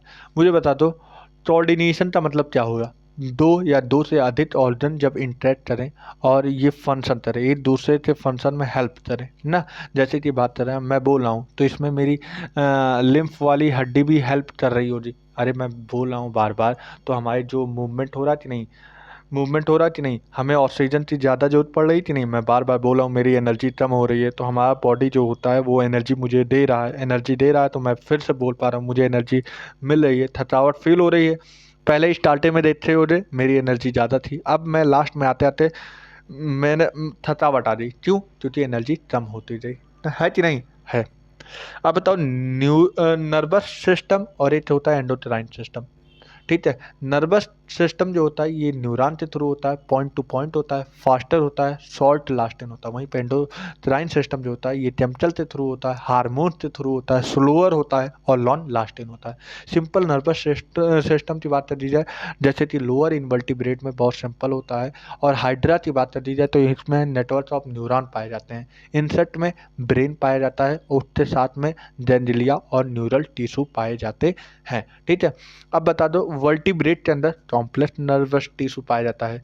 और बता दो नर्वस सिस्टम सबसे पहले ओरिजिनेट कहाँ से हुआ, सिलेंटेटा के फाइलम से ओरिजिनेट हुआ, ठीक है। अब मुझे बता दो ह्यूमन नर्वस सिस्टम की बात कर दी जाए तो ये किससे किससे बनता है, न्यूरॉन और न्यूरोजीलिया। न्यूरॉन जो होता है ये नर्वस सिस्टम का फंक्शनल यूनिट होता है, ठीक है, functional and structural unit of nervous system, जिसे हम बोलते हैं न्यूरॉन, ठीक है। अब बता दो ह्यूमन नर्वस सिस्टम की बात कर दी जाए तो इनमें दो पार्ट होते हैं, सीएनएस पीएनएस। सीएनएस में ब्रेन और स्पाइनल कॉर्ड आ जाएगा, और पीएनएस की बात कर दी जाए तो सारे नर्व आ जाएंगे, सारे नर्व आ जाएंगे पीएनएस। पीएनएस के अंदर नर्व फाइबर होता है, जब भैया सेंसरी ऑर्गन से सीएनएस की तरफ ले जाता है तब इसे एफरेंट नर्व बोलते हैं, और वहीं पे जब सीएनएस से मसल पे ले जाता है तो मोटर या तुम कहो इफरेंट नर्व फाइबर बोलते हैं। अब बता रहा हूँ पीएनएस के अंदर मोटर नर्व फाइबर आते हैं। अब मोटर नर्व जो होते हैं ये सोमैटिक नर्व होते हैं और ऑटोनोमिक नर्व सिस्टम होते हैं। जब सीएनएस से स्केलेटल मसल की तरफ लाता है सोमैटिक नर्व सिस्टम, वहीं पे सीएनएस से इनवॉलेंट्री मसल की तरफ जाता है तब हम इसे ऑटोनोमिक नर्व सिस्टम बोलते हैं, ठीक है, ऑटोनोमिक नर्व सिस्टम बोलते हैं, ठीक है, ठीक है भैया, ठीक है, ठीक है। अब मुझे बताओ विसरल नर्व सिस्टम की बात कर दी जाए, विसरल नर्व सिस्टम की बात कर दी जाए तो ये कहाँ से होता है, सॉरी एएनएस में दो लोग आते हैं, एक सिंपा आता है सिंपैथेटिक ऑटोनोमस नर्व सिस्टम, एक पैरासिम्पैथेटिक नर्व सिस्टम। सिंपैथेटिक जो होता है ये इमरजेंसी में काम करता है, और पैरासिम्पैथेटिक रिलैक्स कंडीशन में वर्क करता है। अब बता दो विसरल नर्वस सिस्टम की बात कर दी जाए तो ये सीएनएस से इंटरनल ऑर्गन की तरफ जाता है, जैसे कि हमारे इंटरनल ऑर्गन समझ हो ना, हमारे urinary bladder stomach small intestine large intestine, ये सारे हमारे इंटरनल ऑर्गन हैं। जब हमारे सीएनएस से इंटरनल ऑर्गन डायरेक्ट जाता है तो इसके बीच में जितने भी न्यूरॉन सेंड होते हैं इसी तो हम बोलते हैं विसरल नर्व सिस्टम। एनसीईआरटी ने दे दिया है, ठीक है। अब बता रहा हूँ जितने भी नर्व फाइबर होते हैं, जितने भी नर्व होते हैं उनके बाद गैंग्लिया होते हैं, प्लेक्सर होते हैं ना। न्यूरॉन के पास क्या होता है, एक्सॉन डेंड्रॉइड सेल बॉडी। हम लोग धीमे धीमे पहुंच रहे हैं, है कि नहीं। हम लोगों ने लोकोमोशन भी ख़त्म कर लिया। अब इसके बाद हम लोग मतलब ये भी बीच में पहुंच जाए, लास्ट एक चैप्टर और बचेगा, ये भी ख़त्म हो जाएगा। इसमें ज़्यादा तो है भी तो नहीं। अब छोड़ो, अभी बात छोड़ो, पहले ख़त्म करना है। अब मुझे बताओ, जो सेल बॉडी कंटेन क्या करता है? साइटोप्लाज्म। बात कर दिया सेल बॉडी जो कंटेन करती है साइटोप्लाज्म। इसमें टिपिकल सेल ऑर्गेनेली और तो ग्रेनुलर बॉडीज पाए जाते हैं, उसे हम क्या बोलते हैं? नीसल ग्रेन्यूल। अब बता दो, नीसल ग्रेन्यूल शॉर्ट फाइबर होते हैं कि नहीं होते हैं, ब्रांच होते हैं कि नहीं होते हैं, और प्रोजेक्ट आउट कहाँ होता है? सेल बॉडी से प्रोजेक्ट। इसे हम क्या बोलते हैं?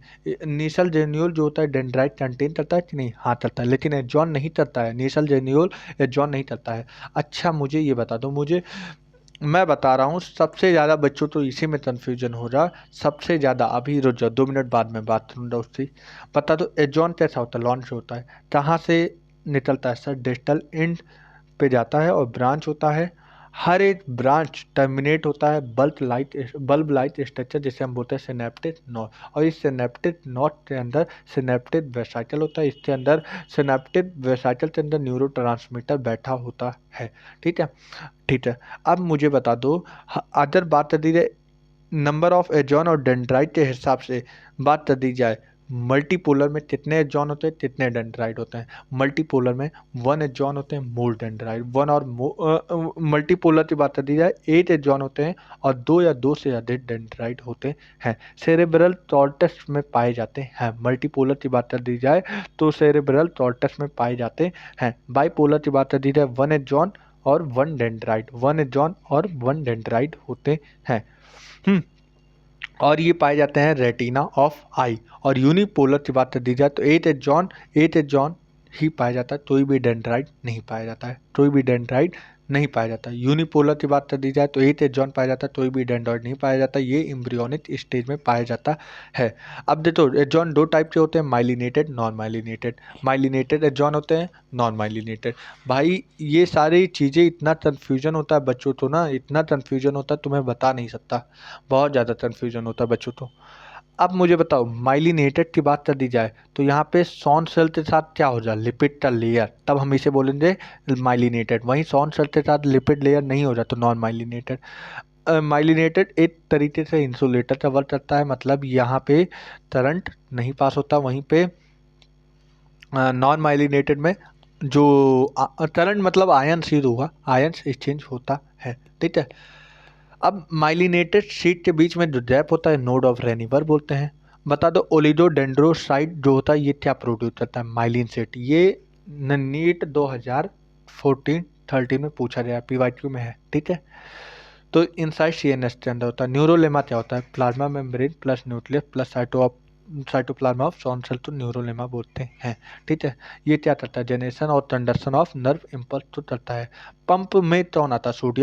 पंप का एग्जाम्पल सोडियम पोटेशियम पंप, जो कि एक्टिव होता है। ठीक है, ठीक है। सोडियम चैनल जैसे सोडियम चैनल जो होता है ये आउटसाइड कितने आयन तो बाहर भेजता है? 13 आयन। वहीं पोटेशियम आयन इनसाइड कितना लेता है? 2 आयन तो। ठीक है। और कितना एटीपी यूज होता है? 8 एटीपी यूज होता है। ठीक है।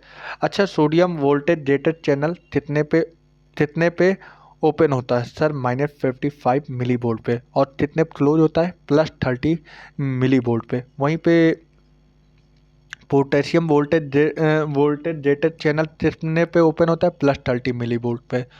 और कितने क्लोज होता है? -90 मिली वोल्ट पे क्लोज होता है। ठीक है।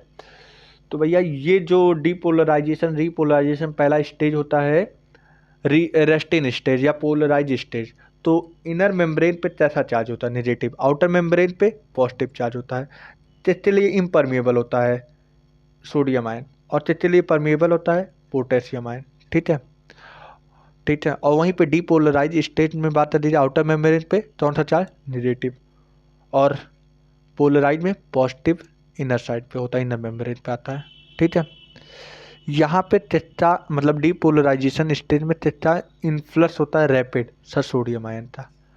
अच्छा, रीपोलराइजेशन पे इनर मेम्ब्रेन पे कौन सा चार्ज होता है सर? इनर मेम्ब्रेन पे नेगेटिव हो जाता है, आउटर मेम्ब्रेन पे पॉजिटिव हो जाता है। यहाँ पे तीसरा ई प्लस होता है पोटेशियम आयन का, ठीक है, और तीसरा sodium ion by the enzyme of ATPase, ठीक है। अब मुझे सारी चीज़ तुमने बता दी, अब मैं CNS पे आ रहा हूँ। CNS किसे बोलते हैं? सेंट्रल नर्वस टिश्यू, जो थी यहीं पे सारे इंफॉर्मेशन कंज्यूम होते हैं। ये ऐड कैसे चलता है? ये कमांडर की तरह ऐड करता है, कमांडर की तरह ऐड करता है। किसमें हेल्प करता है? फंक्शन ऑफ इनवॉलेंट्री ऑर्गन, किसमें हेल्प करना है? थर्मो रेगुलेशन, हंगर, थर्स्ट मतलब भूख प्यास, थर्मो रेगुलेशन में ये मेंटेन करता है। 24 रिदम सेंटर तो बैलेंस करता है। ह्यूमन बिहेवियर और सेक्सुअल एंडोक्राइन ग्लैंड को भी मेंटेन करता है। अच्छा, इनर से आउटर की बात कर दी जाए तो क्या क्या लेयर क्या होते हैं? पाया मैटर, एरिथिनॉइड मैटर, ड्यूरा मैटर। ये किस तबरीन से बना होता है? कनेक्टिव टिश्यू के तबरीन से बनना होता है। प्रोटेक्टिव लेयर्स मेनिंजेस होते हैं। अब बता दो ब्रेन के कितने पार्ट होते हैं सर? 3 होते हैं, fore brain, mid brain, hind brain. Fore brain के अंदर कौन कौन आता है? ऑल्फैक्टरी, सेरेब्रम और डाइसेफ्लॉन। मिड ब्रेन के अंदर वेंट्रल होता है, डॉर्सल होता है। जैसे डॉर्सल में 4 ऑप्टिक लोब आता है, जैसे टॉर्पेरा, टॉर्टरी, जिम्ना आता है, ठीक है। और हिंद ब्रेन के अंदर पॉन्स आता है, मेडुला ऑब्लंगेटा आता है, सेरेब्रम आता है, ठीक है। सेरेब्रम, आदमी कंफ्यूज होता है बेलम और ब्रम में ना, है कि नहीं? मैं भी बहुत कंफ्यूज होता था, लेकिन पढ़ता जा दिमाग में बैठता जा, तो आज बैठा हुआ है, ठीक है। सेरेब्रल हेमिस्फीयर प्लस डाइनसेफ्लॉन की बात कर दी जाए तो ये 4 ब्रेन के पार्ट होते हैं कि नहीं? हाँ होते हैं। अब मुझे बता दो, 2 सेरेब्रल हेमिस्फीयर तो जोड़ने वाले कौन होते हैं? कौन होता है बताओ? कौन होता है बताओ भैया? 2 सेरेब्रल हेमिस्फीयर तो जोड़ने वाले कौन होते हैं? कॉर्पस कैलोसम, ठीक है। ठीक है सर। हाइपोथैलेमस क्या कंट्रोल करता है? थर्मोरेगुलेशन, हंगर, थ्रस्ट और न्यूरोसेक्रेटरी सेल। मेडुला में क्या होता है? निमोटॉक्सिस सेंटर होता है, कार्डियोवैस्कुलर सेंटर, जो कि अभी हम लोग पढ़ते आ रहे हैं, GIT। और सेरेब्रल हमारे बॉडी को बैलेंस करता है, ठीक है। ठीक है भैया। और ब्रेन स्टेम किसे बोला जाए? Mid brain plus pons plus medulla तो बोला गया है, ठीक है। ठीक है भैया। अब सेरेब्रल कॉर्टेक्स क्या कंटेंट किया है? Motor area, sensory area, association area, ठीक है। तो भैया आज के लिए हम लोग बस एक चैप्टर बचता है, वो हम लोग का क्या नाम है, हम कवर कर लेते, लेकिन थोड़ा टाइम की कमी है, ठीक है। इस वजह से मैं थोड़ा आपसे, अच्छा चलो ठीक है, जल्दी जल्दी हम लोग कवर कर लेते हैं। बताओ एंडोक्राइन ग्लैंड जो होता है डक्टलेस होता है कि नहीं? डक्टलेस होता है। अच्छा बताओ हार्मोन कैसे होते हैं? नॉन न्यूट्रिएंट होते हैं कि नहीं? होते हैं। इंटरसेलुलर मैसेंजर होते हैं कि नहीं? होते हैं। और प्रोड्यूस होते हैं कितने अमाउंट में? ट्रेस अमाउंट में। अच्छा बताओ एंडोक्राइन जो स्ट्रक्चर होता है वो कहाँ पे होता है? लीवर एक तरीके का एंडोक्राइन स्ट्रक्चर होता है। अब बताओ हाइपोथैलेमस हार्मोन की बात कर दी जाए, हाइपोथैलेमस हार्मोन की बात कर दी जाए तो यहाँ पे रेगुलेट होता है, सिंथेसाइज होता है, सेक्रेटरी होता है कि नहीं? हाँ होता है। किसका? प्यूटेटरी हार्मोन। अब बता दो प्यूटेटरी हार्मोन किससे स्टिमुलेट करता है? GnRH का गोनाडोट्रोपिन रिलीजिंग हार्मोन। ये क्या करता है? ये सिंथेसाइज करता है और रिलीज करता है गोनाडोट्रोपिन। गोनाडोट्रोपिन में 2 हार्मोन्स आते हैं, LH और FS। अच्छा बता दो सोमैटोस्टैटिन क्या बोलते हैं? ये सोमैटोस्टैटिन करता क्या है? ग्रोथ हार्मोन को इनहिबिट करता है। बता दो हाइपोथैलेमस हार्मोन कहाँ से निकलता है? Anterior pituitary gland. और क्या कहाँ से? Portal circulation. अब मुझे बता दो एडिनो हाइपोफाइसिस और न्यूरो हाइपोफाइसिस सुने हो कि नहीं? हाँ सुने हैं। तो एडिनो हाइपोफाइसिस की बात कर दी जाए तो ये कहाँ निकलता है? ये पार्स इंटरमीडिया और पार्स डिस्टेलिस से निकलता है, ठीक है। इसमें कौन कौन से हार्मोन्स आते हैं? Growth hormone, prolactin, thyroid stimulating hormone, adrenocorticoid hormone, luteinizing hormone, follicular stimulating hormone. वहीं पे न्यूरो हाइपोफाइसिस ये निकलता है पास नर्वोसा जो कि पोस्टीरियर पिट्यूटरी होता है, और इसके अंदर दो हार्मोन्स आते हैं, ऑक्सीटोसिन, बेसोप्रेसिन। ऑक्सीटोसिन जो होता है चाइल्ड बर्थ के समय जो ऑक्सीटोसिन निकलता है तो यहाँ पे बहुत तेज़ी से यूट्रस को कॉन्ट्रैक्ट करने में हेल्प करता है। वहीं पे बेसोप्रेसिन अभी आज पढ़ के आए हो, एडीएच अभी हम बताऊँ ना, नहीं अभी तुमने पढ़ा है। बेसोप्रेसिन या वेसोकॉन्ट्रैक्टर अभी तुम्हें मालूम है, एच प्रोडक्ट में पढ़ के आ रहे हो, ठीक है। अब मुझे बता दो एलएच और एफएस कौन से हार्मोन्स होते हैं, गोनाडोट्रोपिन, ठीक है। अब मुझे बता दो, मुझे सब बता दिए हो, ठीक है। मुझे बता दो पीनियल ग्लैंड जो होता है ये कहाँ पे लोकेटेड होता है sir? Dorsal side of fore brain. अच्छा, मेलेटोनिन हार्मोन क्या कंट्रोल करता है? 24 डाई यूरेनल रिदम ऑफ और बॉडी को कंट्रोल करता है। क्या क्या मेलेटोनिन करता है? Metabolism, pigmentation, menstrual cycle, defence capability. Thyroid gland कहाँ से किससे होता है सर? डिफिशियंसी ऑफ आयोडीन की वजह से होता है। मेनली क्या होता है? जॉइटर। अच्छा बता दो एग्जोथैलेमस जॉइटर हाइपरथायरॉयडिज्म है कि हाइपोथायरॉयडिज्म? सर ये हाइपरथायरॉयडिज्म होता है। इससे क्या कौन सी डिसीज होती है? ग्रेवी डिसीज होती है, ग्रेव डिसीज होता है। हाइपोथायरॉयडिज्म में अगर बात कर दी जाए तो क्रेटिनिज्म कैसे बोलोगे सर? यहाँ पे जो क्या नाम है क्रेटिनिज्म हम ये बोलेंगे जब हमारा डेवलपमेंट कम हो, मैचुरेशन, जो बेबी का मैच्योरेशन हो रहा वो रुक जाए, ग्रोथ रुक जाए, तब हम इसे बोलेंगे क्रेटिनिज्म। इससे क्या होता है? मेंटल रिटार्डेशन, IQ लेवल कम हो जाता है, और एबनॉर्मल स्किन होता है, डीप म्यूटिज्म हो जाता है ना। थाइरोकैल्सिटोनिन क्या चलता है सर? ये चलता क्या है बेसिकली, जो एडल्ट वुमेन होता है ये आयोडीन मतलब खींचता रहता है, जो क्या नाम है ब्लड से आयोडीन का लेवल कम कर देता है। ब्लड में जो होता है, ब्लड का जो कैल्शियम लेवल होता है, ब्लड में जो कैल्शियम लेवल होता है वो कम कर देता है, इसे बोलते हैं थायरोकैल्सिटोनिन, ठीक है। ठीक है, अब मुझे बता दो पैराथायरॉयड ग्लैंड कहाँ क्या इंक्रीज करता है? कैल्शियम लेवल कहाँ पे? बोन में, ठीक है। ठीक है, अब मुझे बता दो थाइमस ग्लैंड की बात करिए कहाँ पे लोकेटेड था? डॉर्सल साइड ऑफ हार्ट, कहाँ? और एरोटा में, और हमारे ब्रेस्ट बोन में, ठीक है। हम्म। अब मुझे बता दो भाई, चलो अब हम लोग नेक्स्ट वीडियो में मिलेंगे। तो भैया आई होप पढ़ते रहना और तैयारी करते रहना। थैंक यू फॉर वॉचिंग में, देखते रहो, पढ़ाई करते रहो। आज हम लोग ह्यूमन फिजियोलॉजी का लास्ट हम लोग कवर कर लिए हैं कि नहीं? हम लोग मोस्टली हम लोग ने ख़त्म कर लिया, बस ये थोड़ा मोड़ा और बचा था। हम लोग अब नेक्स्ट जब रिवीजन हो जाए तो हम लोग कवर कर लेंगे, ठीक है। थैंक यू फॉर वॉचिंग में।